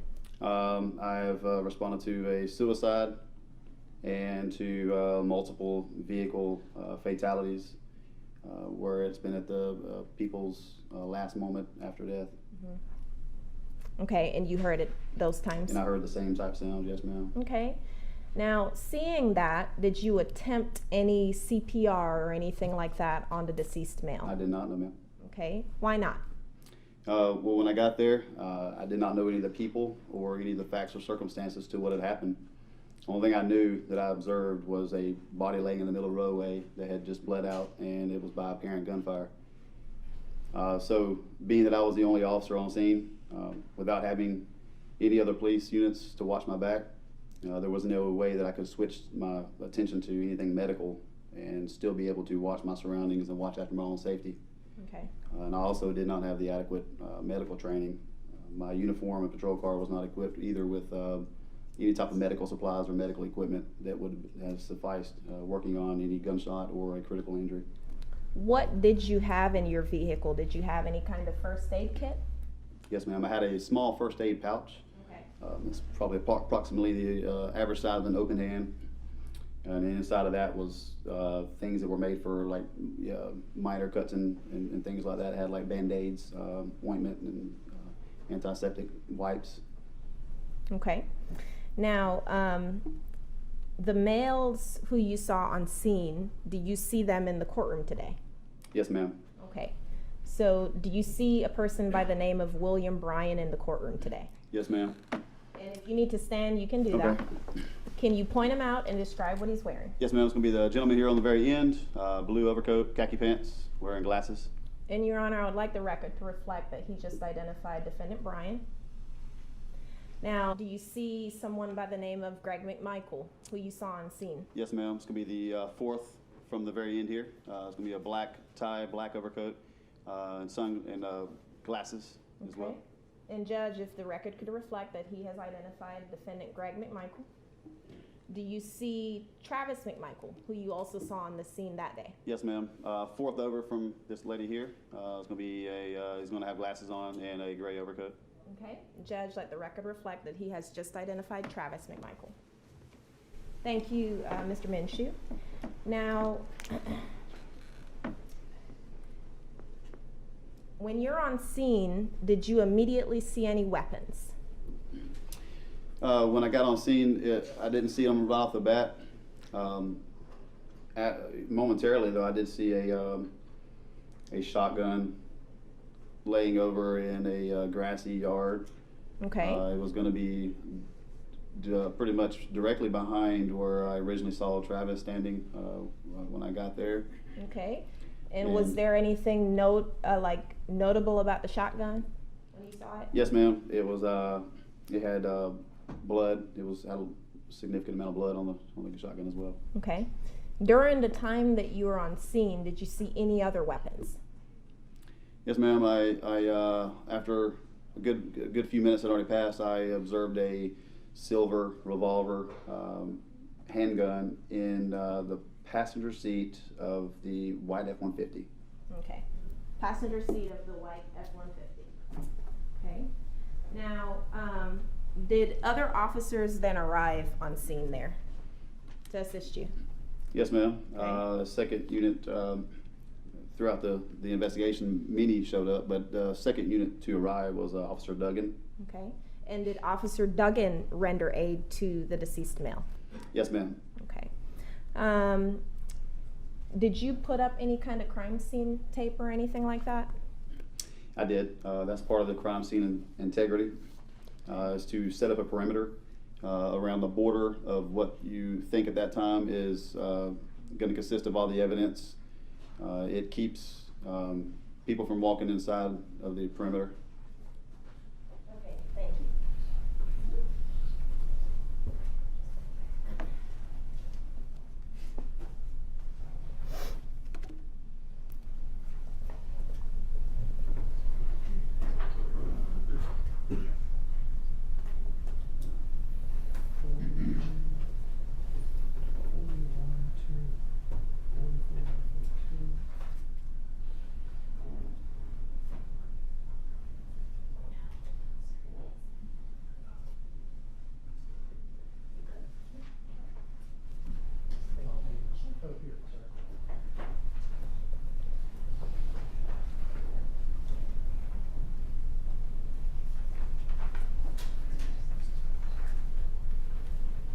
And let the record reflect that I'm showing defense counsel States Exhibits 40 through 42 and also States Exhibit 131.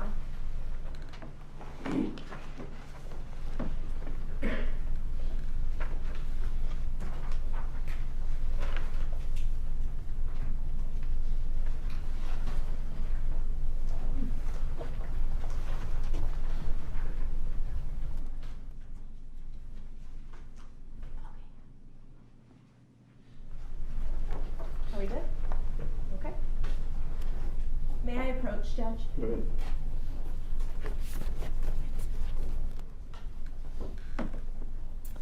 All right, so I'm showing you what's been marked for identification purposes as States Exhibit 40, 41, 42, and 131. If you can look at those and tell me if you recognize them, and tell me how. All right. States Exhibit 131.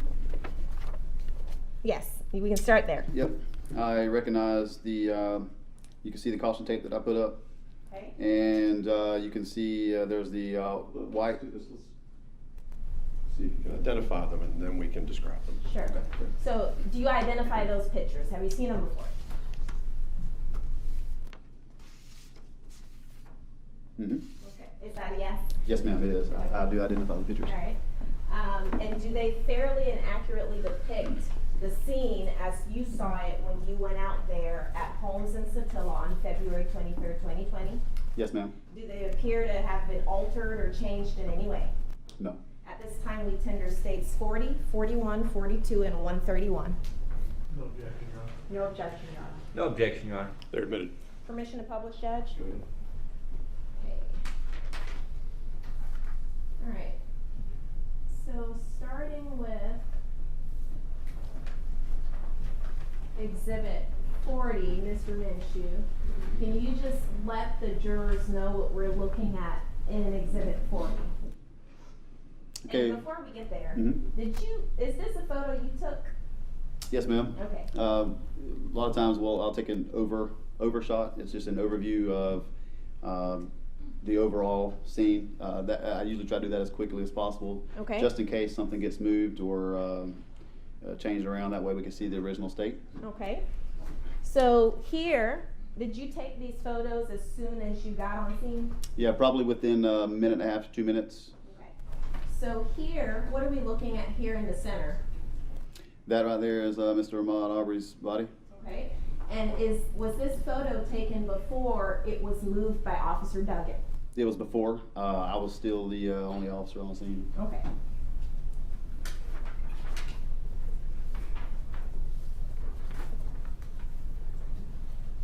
Now, going to States 41, what are we looking at here in States 41? All right, you see my patrol car there to the left. Is this it? Yes, ma'am. Okay. And Mr. Ahmaud Arbery's body laying directly in the center of the roadway. Okay. Right here. Yes, ma'am. And then, What do we see over here? there's the white F-150 truck. Okay. Are you able to recognize who this person is? They had the lighter gray shirt on, looks like Gregory McMichael. Okay. And, here we go. Looking at States 42, what do we see here in States 42? Mr. Ahmaud Arbery's body laying in the center of the road. Okay. In the backdrop, we have the white F-150. Behind that is a black Chevrolet Silverado. Okay. It looks like there is Mr. Gregory McMichael there again. And then if you look down, go over to your left just a hair, there's going to be a shotgun. Okay. So is this where the shotgun was when you Yes, first ma'am. got on scene? Okay. Looking at States 131, what are we looking at here? Okay, that is, you're looking through the caution tape that I put up. Right past that is the white F-150. Right here? Yes, ma'am. Okay. Then behind that one, you have the black Chevrolet Silverado. Okay. And then And who do we see here at the Silverado? that is This person. that is William Bryan. Okay. And who is this person and standing near him? Gregory McMichael. Okay. And do you recognize this as a screenshot from your body cam video, Mr. Minshew? Yes, ma'am. Okay. And at the point where this is happening on your body cam, is this before Mr. Bryan was interviewed by you? Yes, ma'am. And this is before Mr. McMichael, Greg McMichael, was interviewed by other officers, right? Yes, ma'am. Okay.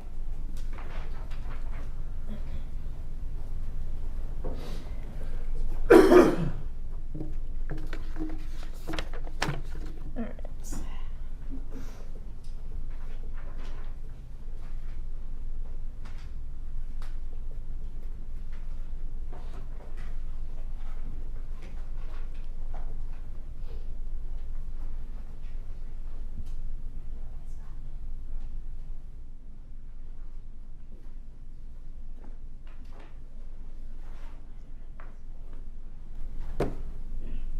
Okay, so you said you were wearing a body cam on that day, right? Yes, ma'am. Okay. And did you review that body cam footage before coming to court today? Yes, I did. Did you review it in its entirety? Yes, I did, ma'am. Okay. And does it fairly and accurately depict your time on the scene? It does. Was it altered or deleted in any way? No, ma'am. At this time, Judge, we would tender States 228. From the defense. Which is the body cam. The body cam, his body cam video, correct? No objection. No objection. Submitted. What was the number again? 228, Judge.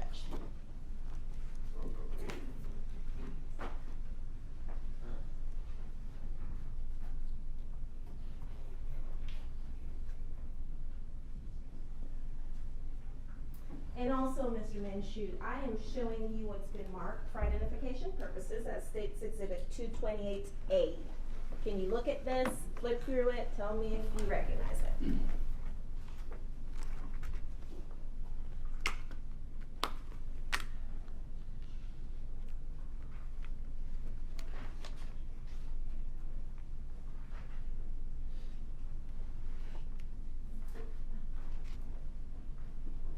Yes, ma'am. Looks like a transcribed transcription of my body camera. Okay. And similarly, before coming to court today, did you look at that entire transcript? Did you review it? Yes, ma'am. Okay. And does it seem to mirror your body cam video in terms Yes, of the ma'am. words that are spoken? It does. At this time, we tender States 228A. For demonstrative purposes. Yes, correct. To aid the jury, Correct. presume, no objection. And to aid the witness. No objection. No objection. One moment, Your Honor.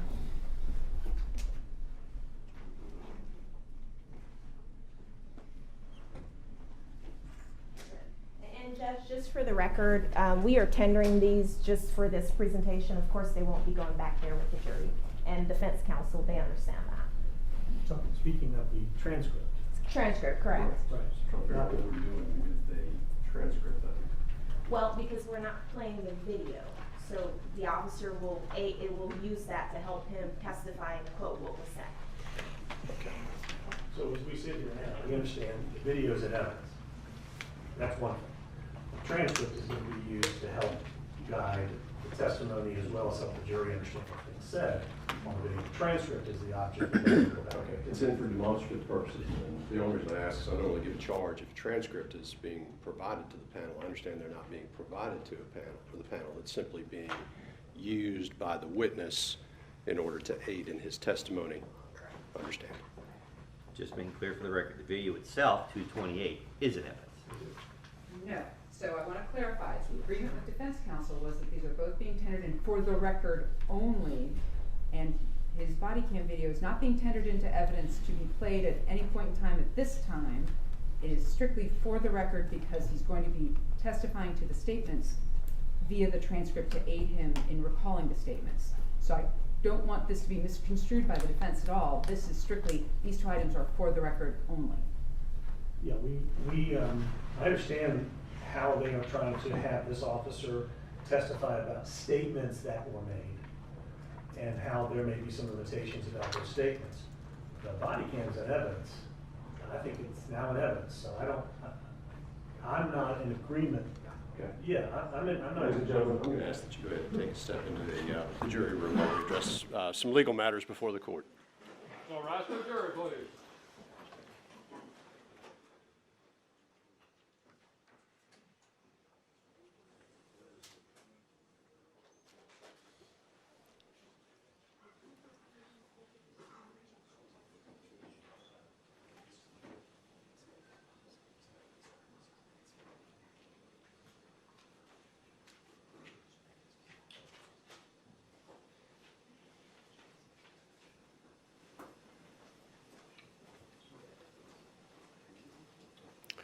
All right.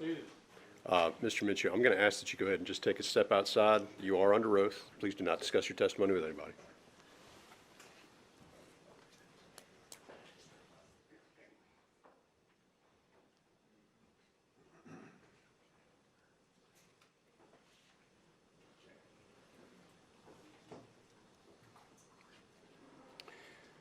All right, we may have just confused a very simple issue, but I just want to make sure I understand what's going on.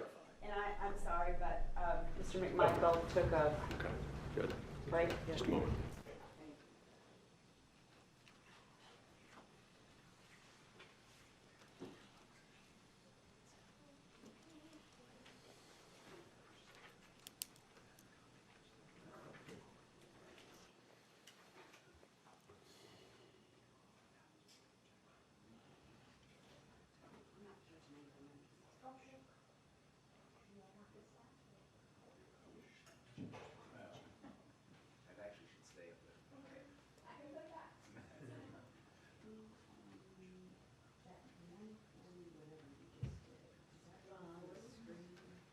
So it's all here.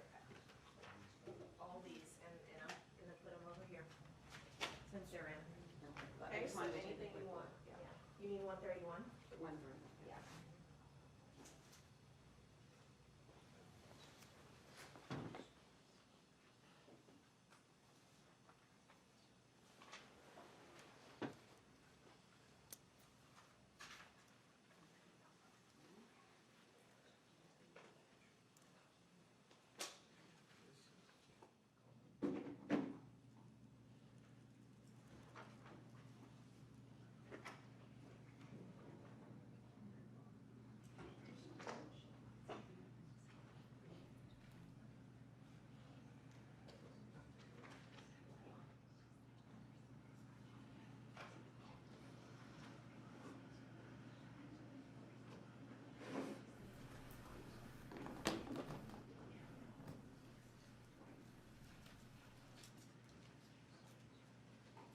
We got everybody back.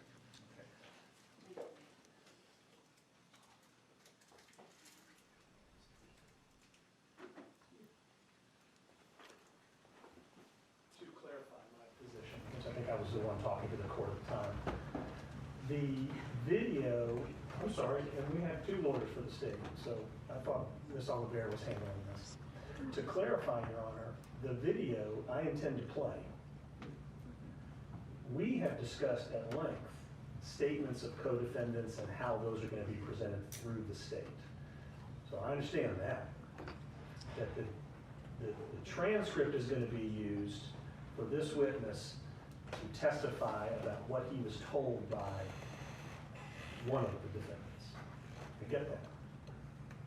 What I'm saying to the court is the video is in evidence.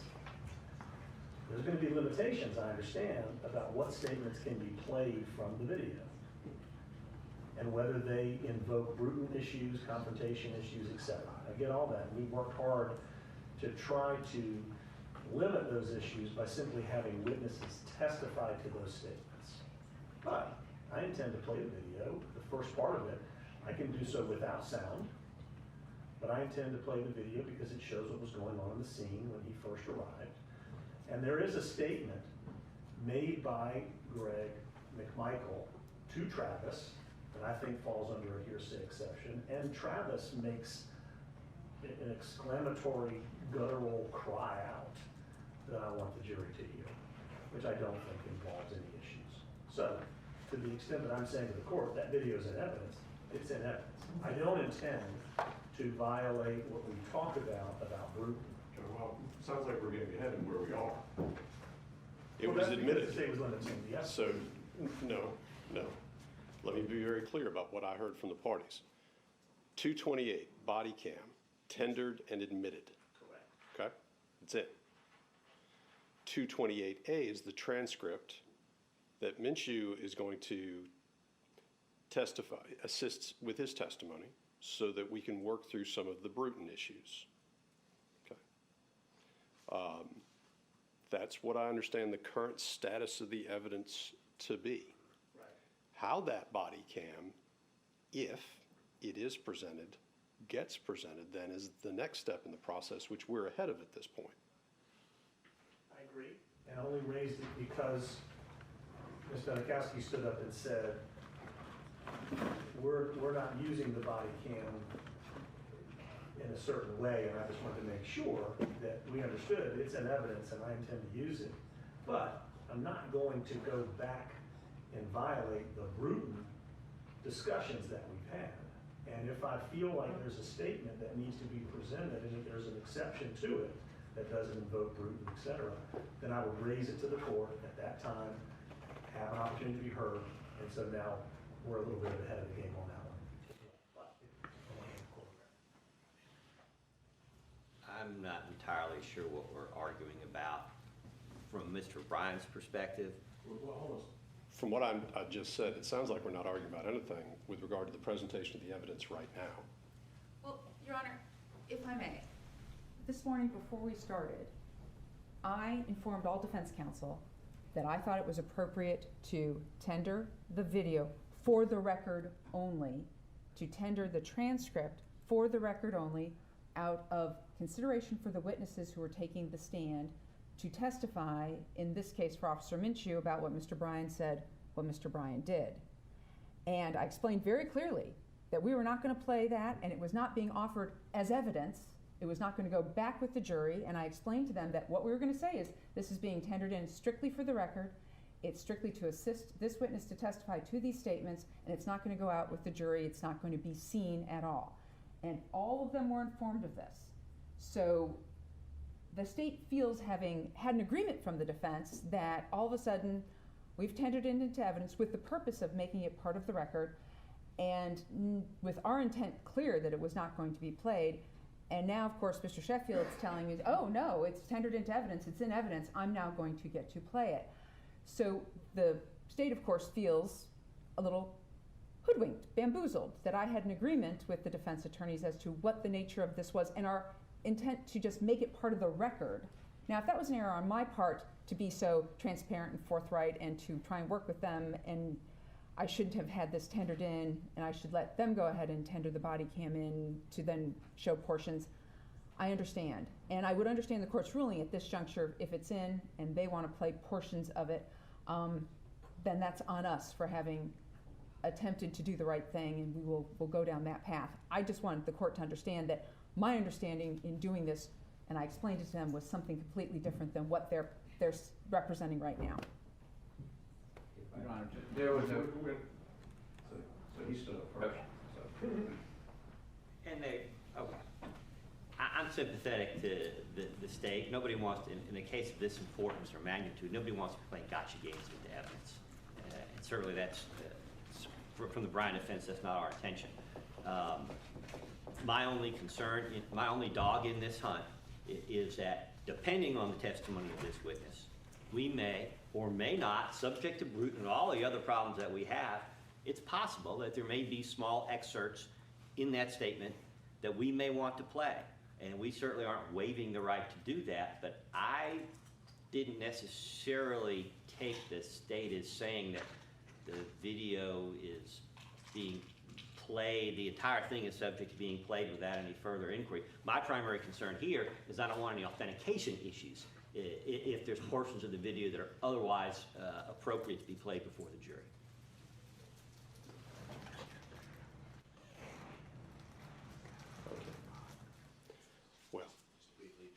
Well, so now, let me just point something out before we get started. If your co-counsel is going to make a offhanded comment about two lawyers arguing, and I get two lawyers arguing, I would suggest that we examine what shots we're going to throw back and forth, because I don't like those. I've explained on the record before that the professionalism in this courtroom is not just asked for, it is demanded. And so if we're going to do this, let's just be aware of what we're doing. I have not, at this point, lost my patience on this issue, but it's not the first time I have brought it up. If you're going to throw shots at the other side, I'm going to call you out on it. This is an example of it. Let's not do it, okay? I haven't said a thing. You have not, but what my point is, just a moment ago, your co-counsel called out the state for having two lawyers get up and start arguing a point. And it was not a comment that was meant to go in passing, right? It was a direct comment, maybe in the moment. But again, let's make sure that we're fully aware of what we're doing before this court, because I am going to expect everybody to adhere to standards. Okay? Yes, sir. Go ahead. The only thing I was going to say is it was not my intention to bamboozle Ms. Nacasa. She was very transparent about what she intended to do. Mr. Sheffield wasn't even in the room when she told us what she intended. And it was my understanding that she was not playing the video because of the Bruton issues. It was too difficult to go back and forth and find these spots. Totally understood that. I don't think that prevents us from playing either the video without audio or a portion that, if it can be an exception to the hearsay rule. I don't disagree. What I've got right now is the video's in. It's been admitted. I don't remember it being admitted in a limited fashion. It's in. Okay. The transcript's in for clearly the purpose of assisting the witness, so that's just in demonstratively. The video's there. I understand there's some Bruton issues with regard to what occurs within the video itself, and counsel have discussed that amongst themselves. I haven't gone through all of the transcripts to work through it because I assume that since counsel have done that and it has not come to me as having problems, that we've worked through the Bruton parts. I understand Mr. Sheffield wants to use part of it. If that doesn't violate Bruton or some other rule of evidence with the video being in, then so be it. But we haven't reached that yet. I understand. I wasn't aware of the agreement, so we can do it however, if the court wants to allow the state. Well, no, at this point, the video's already in. And it sounds like if the defense wants to use it in the way that's been described, it's going to be coming in another way. Right. So I know the jury doesn't need to hear something being admitted twice for that purpose. Okay. But I understand where everybody is on it. Yeah.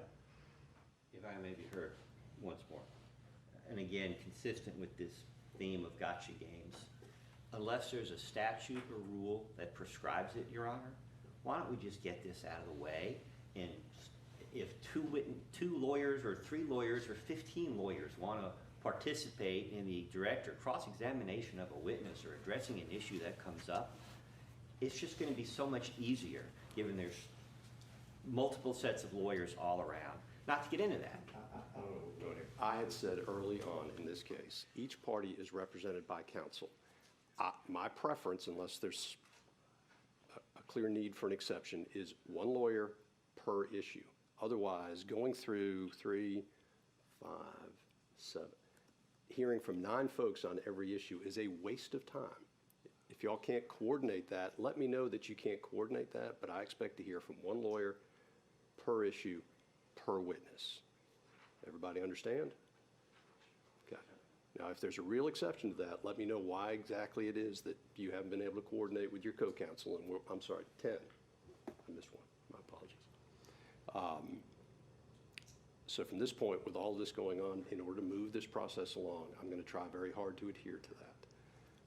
I think we're back in the place we need to be, which is with a clear understanding of where the state is going with its witness. I do need, before I forget about it, maybe now is a good time to address it. What exactly is in the box with the shotgun? So, Your Honor, what's in the box with the shotgun currently right now are test fires. We went back in and we looked at the test fires. It appears that the evidence will be that Bryan Leopard got the box and removed the 3 or 4 unspent cartridge cases and the 1 spent cartridge case that was not ejected, and put them in extra bags for testing and analysis. So they are not what's in the box right now. The test fires are the items in the box. But of course, Ms. Ramos had put what she thought was in the box, but that's not currently what's in the gun box. Okay, so that'll be cleaned up. I just want to make sure I understand what we have admitted into evidence then. That's going to be cleaned up through witnesses, I assume. It also satisfies the court that there's not live ammunition in the box with the shotgun. There's not. Thank you. Okay. All right. Stay ready to proceed? Yes, Your Honor, we All are. right. Let's go ahead and get the panel. Oh, I'm sorry, let's get the witness first and then the panel. No, I would stand up.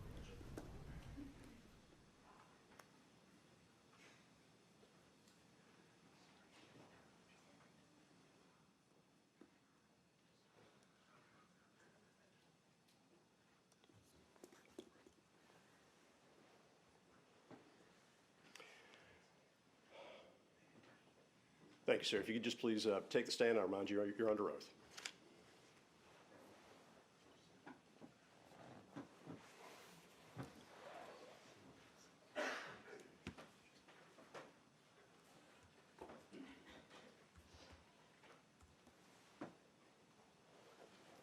All right, let's get the panel.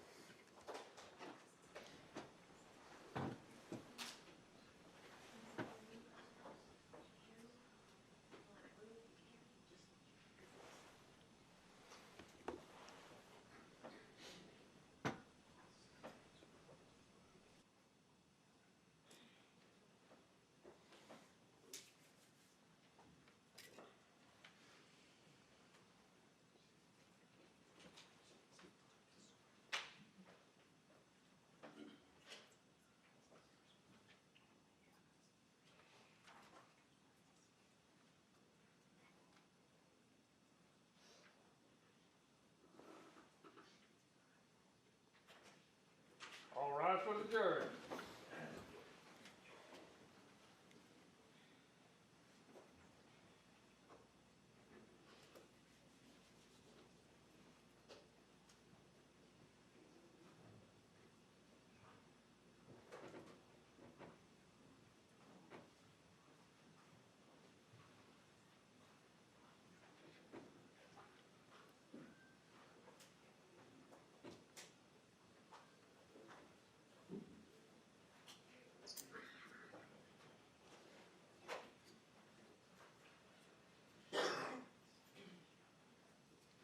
Please be seated.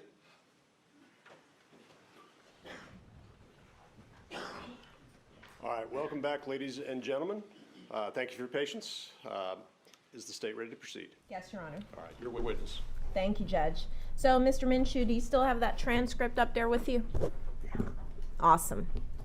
All right, so let's just talk a little bit about whether you spoke to any of the men that were out there on the scene on February 23rd, 2020. Did you speak with any one of them? Yes, ma'am. I spoke with Mr. William Bryan. Okay. And where was Mr. Bryan when you spoke with him? He was standing nearby his black truck. Okay. And in terms of the street, are we still talking about Holmes Road at that point? Yes, ma'am. We're still standing at Holmes Road. Okay. Now, at the point where you go up to speak with Mr. Bryan, was Mr. Bryan under arrest for anything? No, ma'am. Was he detained in any way? No, ma'am. Was he in any kind of custody as far as you were concerned? No. Okay. Did you force him to talk to you? No, ma'am. Did you threaten him in any way to talk to you? No, ma'am. Did you promise him anything of benefit to talk to you? Nope. Okay. Did Mr. Bryan voluntarily agree to speak with you? Yes, ma'am. Did he appear to be under the influence of any alcohol or drugs or anything like that? Did not appear to be. Okay. So did he appear to understand what you were telling him at that time? Yes, ma'am. Now, where did Mr. Bryan say that he resided when all this happened? On Burford, 307 Burford. 307 Burford Road? Mm-hmm. Okay. And is that in the Satilla Shores subdivision? It is. Satilla Drive turns into Burford. Burford Road, okay. Yes, ma'am. Now, did he say whether his truck, his pickup truck that we saw in those photos, did he say where that truck was parked? Yes, ma'am. It was in his driveway. Okay. So let's talk about his actual statements to you in that transcript, okay? When you first approached Mr. Bryan, what did you ask him? And if you can turn to page 6, lines 13 through 14, and just quote that right there. Sure. I said, all right, so you're a passerby coming through? Okay. So And Mr. William Bryan, what was his response? his response was, not necessarily. Okay. So you ask him if he's a passerby coming through. Mm-hmm. Is that a yes? Yes, ma'am, it is. Okay. And his response is not necessarily. Yes. Okay. Now, did Bryan then begin to tell you what happened to lead up to Ahmaud lying dead on the street on Holmes Road? Yes. Okay. Did Bryan tell you that he actually got involved in the chase that led to Ahmaud's death? Yes. Okay. Now, let's talk about the beginning of that involvement. Okay. What was Bryan doing when he noticed something was going on? What did he say he was doing? He said he was working on his porch. Okay. And where was that? Was that on Burford? Yes, ma'am, at 307 Burford. Okay. And did he say something happened to catch his attention as he's working there on his front porch? Yes, ma'am. He said he saw a black male run by. Okay. And then he saw a white truck drive by. Okay. Now, when he saw the black guy run by, did he recognize that black guy? He didn't say he recognized him, though. He said he didn't recognize him, right?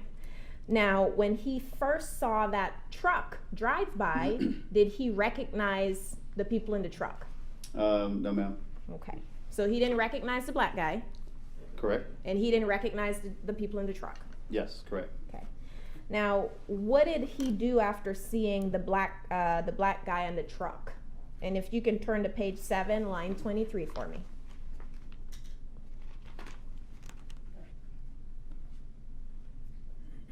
He said he hollered at the truck, "Y'all got him?"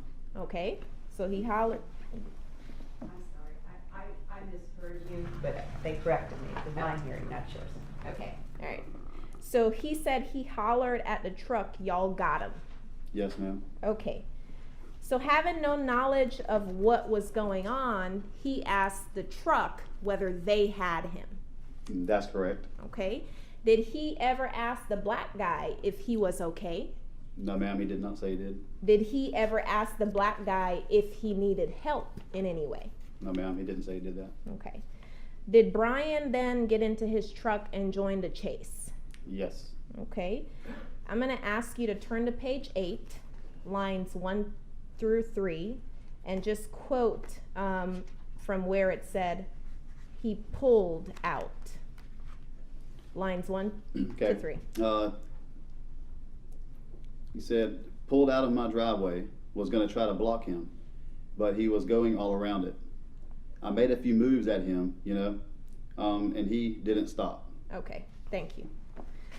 Was that portion that you just read, when Mr. Bryan said he pulled out his driveway and tried to block Ahmaud, what road did that happen on? That was on Burford. Burford Road, okay. Did Bryan say anything about Ahmaud having to stop during the chase at some point?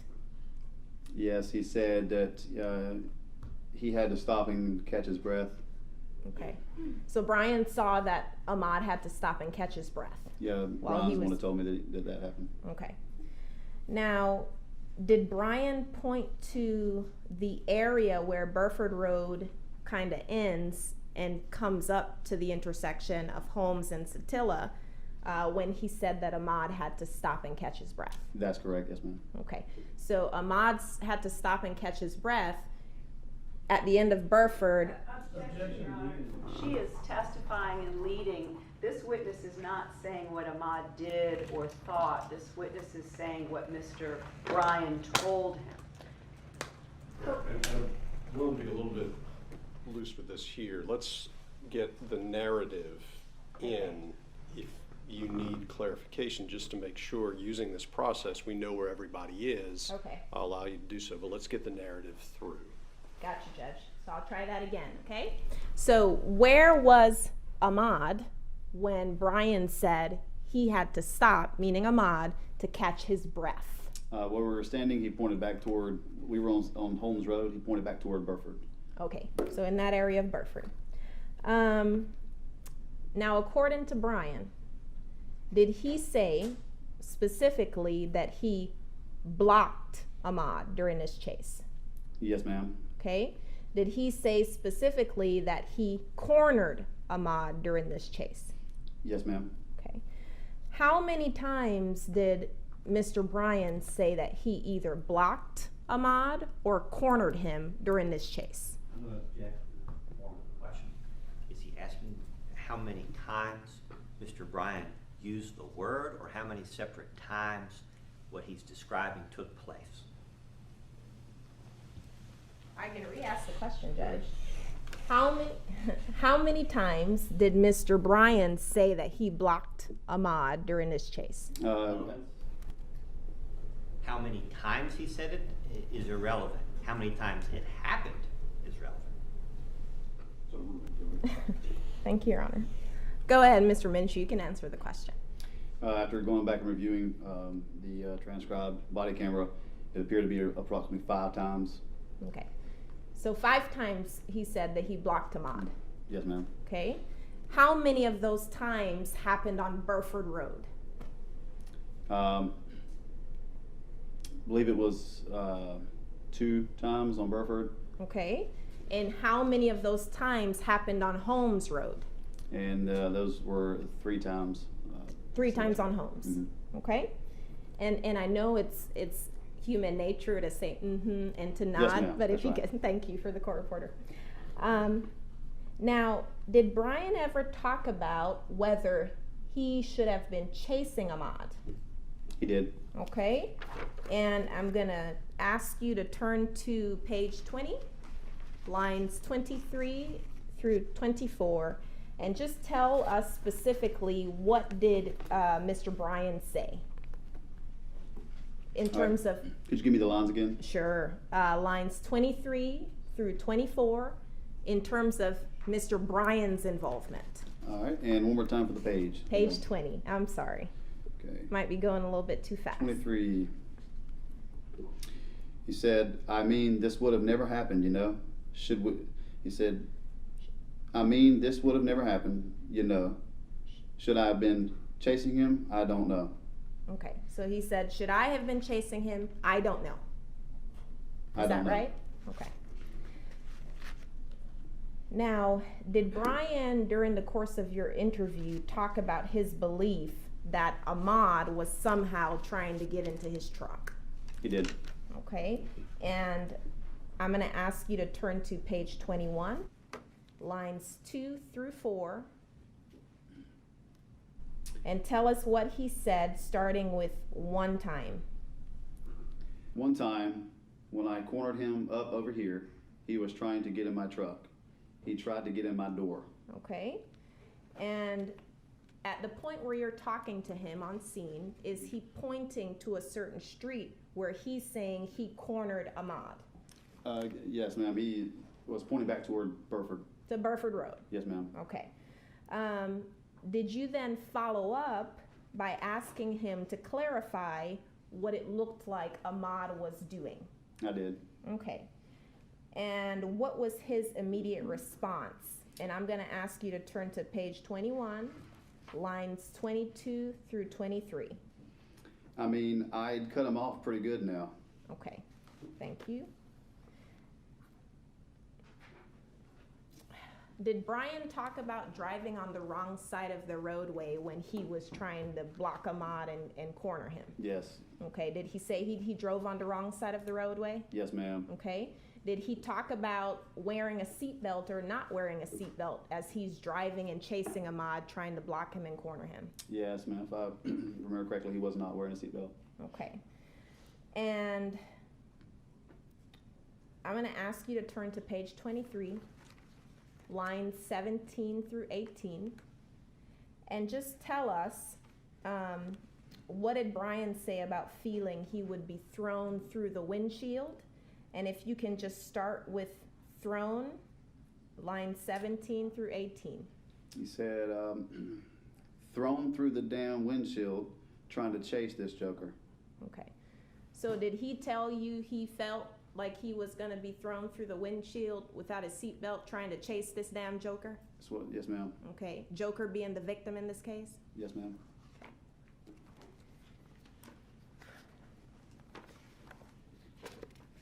Okay. Did Bryan talk to you about his involvement in the moments immediately before Ahmaud was gunned down? Say it one more time. Sure. During your interview with him, did he talk about his involvement leading up to the victim being gunned down at the intersection of Holmes and Satilla?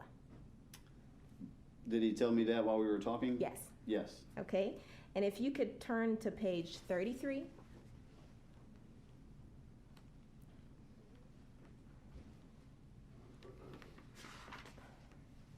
Lines 3 through 10.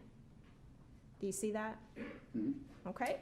Okay. And if you can just read where it starts from the black guy and Okay. just read it, slowly. He said, the black guy, like I say, went on up towards the damn fire truck.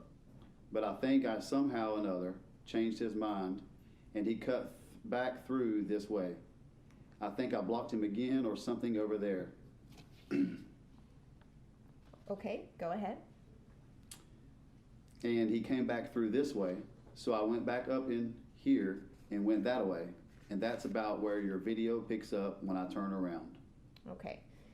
And at the point where Bryan's talking about the last blocking incident that you just read, what road is he on and what road is the victim on? We're on Holmes. We're on Holmes Road at that point. Holmes Road, where he died. Correct. Right? Yes, Okay. ma'am.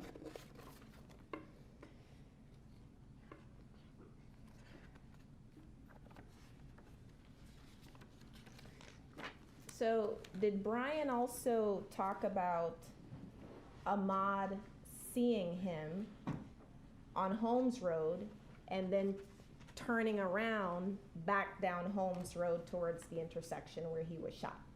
Yes. Okay, and I'm going to direct you to page 10, line 11. Tell me when you're there. Starting with he. He said he turns around and comes, sees me, and he turns back around and starts hauling ass that way. Okay. And that would be from your interview with him, hauling ass back towards the intersection where he was Back killed? towards Holmes Road and Satilla Drive. Okay. Did Bryan talk about seeing Ahmaud looking tired? Like he was tired of running at some point? Yeah, he mentioned that he was. No, the previous question was stopping to catch his breath, Judge. This is a different question. He did mention that. Okay, so go ahead. Sorry. Thank you. Now you can answer. Yes, ma'am, he did mention that. He didn't mention that, okay. Let's see where we're at with that one.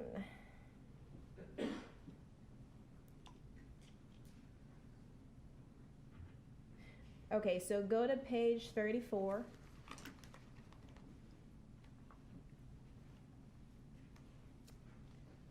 And tell me when you're there. There. Okay.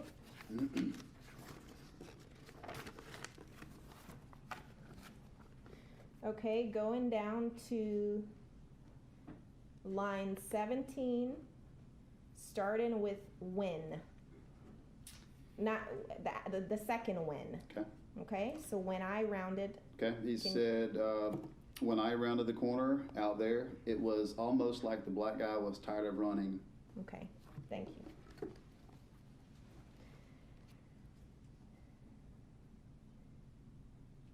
Did he say that during this time he overheard anything being yelled towards the black guy? Yes, ma'am. Okay, so we're gonna go to page 36, lines 17 through 18, and tell me when you're there. I'm there. Okay.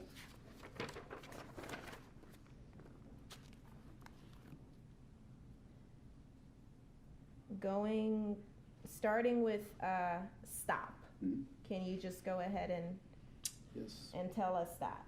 He said he heard, stop, what'd you do? Or something like that. What'd you steal? What'd you do? Okay. And that's during the time that he's being chased, right? Yes, ma'am. Okay. Now, according to Bryan, did Ahmaud ever say anything during the chase that Bryan could hear? He said he never said a word. He never said a word. Okay. And did he say how close he got to Ahmaud during the chase when Mr. Bryan was chasing him?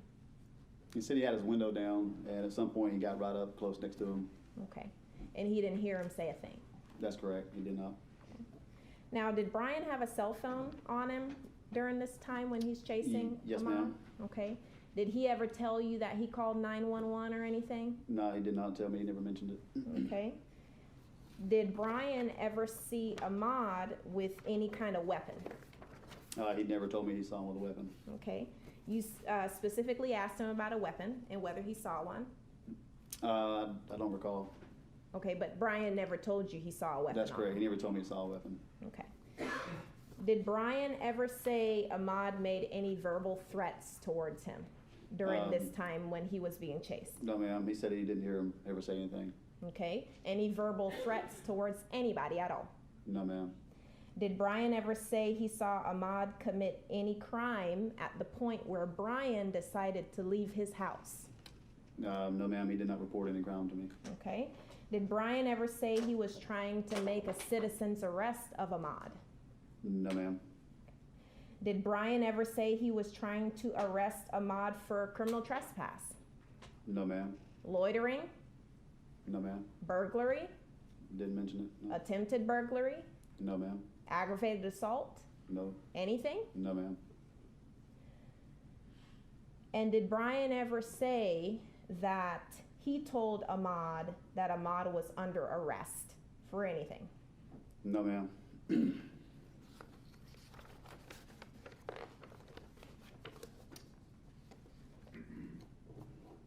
So after you talk to him and you get his statements, is there a point where you discover there was a video of this incident?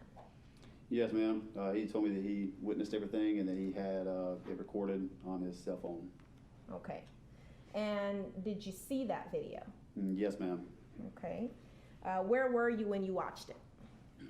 I was sitting in the passenger side of his truck. It was during the day.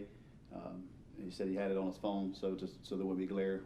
He sat in the driver's side, and I went to the passenger side, and he played it there. Okay. And did you watch the video in its entirety?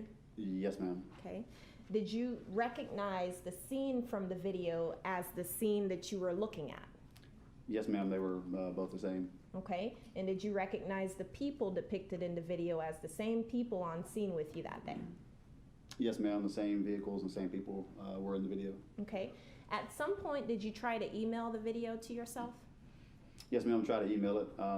Did that so that it could be right away at Glenn County's on a file. That way we had it just in case. Same thing as taking pictures right when we get there. Mm-hmm. It wouldn't send, so I tried to make a shorter version, leaving the original on, but make a shorter version just to, again, send it through Glenn County Police Department's email. Couldn't get any of them to send. Okay. And then that's when another officer who was familiar with criminal investigations said that they could pull it off right there. Okay. So you tried to crop it. Were you able to crop a shorter video? Yes, ma'am. Okay, but the original longer one was still there, right? That's correct, yeah. Okay, but you weren't able to send either of them? That's correct. Okay. Have you reviewed the video before coming into court today? Yes, I've looked at it again. Okay, and is it fair and accurate in terms of the video that you saw on the 23rd of February 2020? Yes, ma'am, same video. Okay, other than your cropped portion, in terms of the original video, were there any alterations or anything like that? No, ma'am, You can they tell. look the same. Okay, at this point, Your Honor, we would tender states 190. Objection. No objection. No objection. It's admitted. Thank you.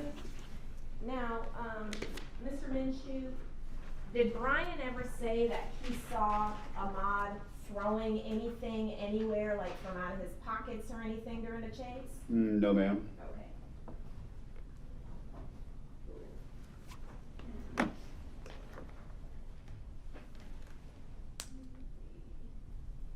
Permission to publish, Judge? Go ahead. Just so I'm clear, what you're posting, this is 190. Yes, 190.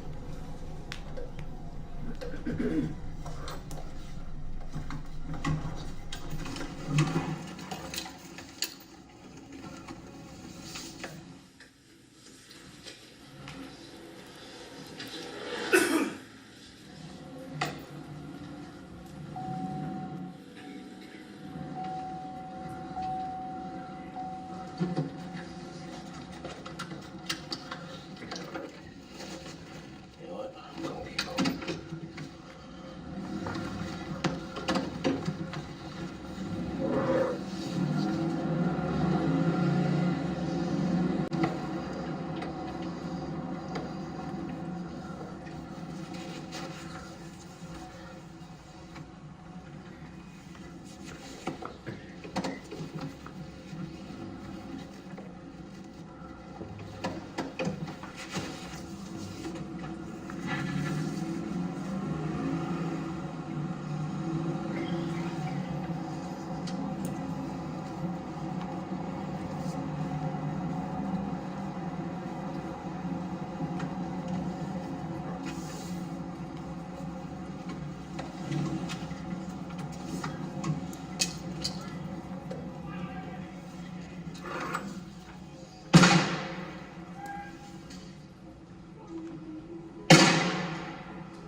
If I may have one moment, Your Honor.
Mr. Minshew, do you hear Mr. Bryan say anything right there in that clip?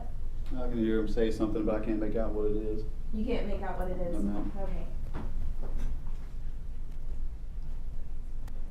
That's all the questions I have, Your Honor. For the defense might have some questions for you, okay? Yeah. Mr. Sheffield.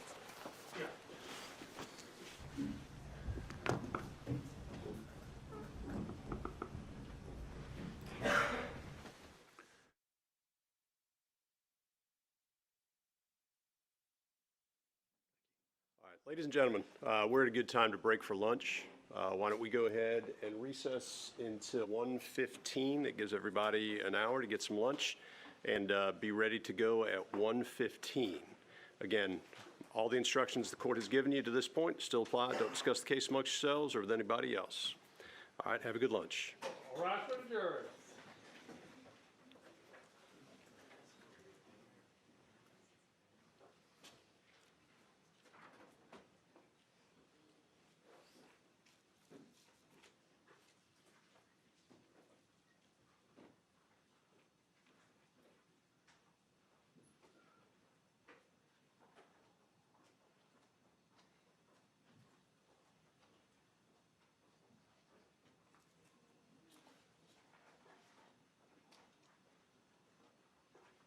Okay, y'all can be seated.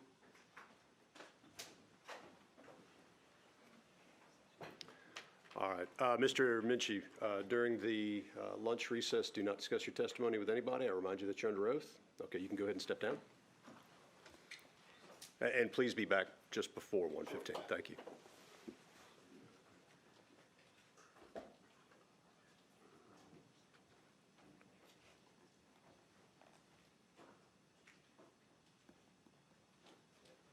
Anything from the state before we recess?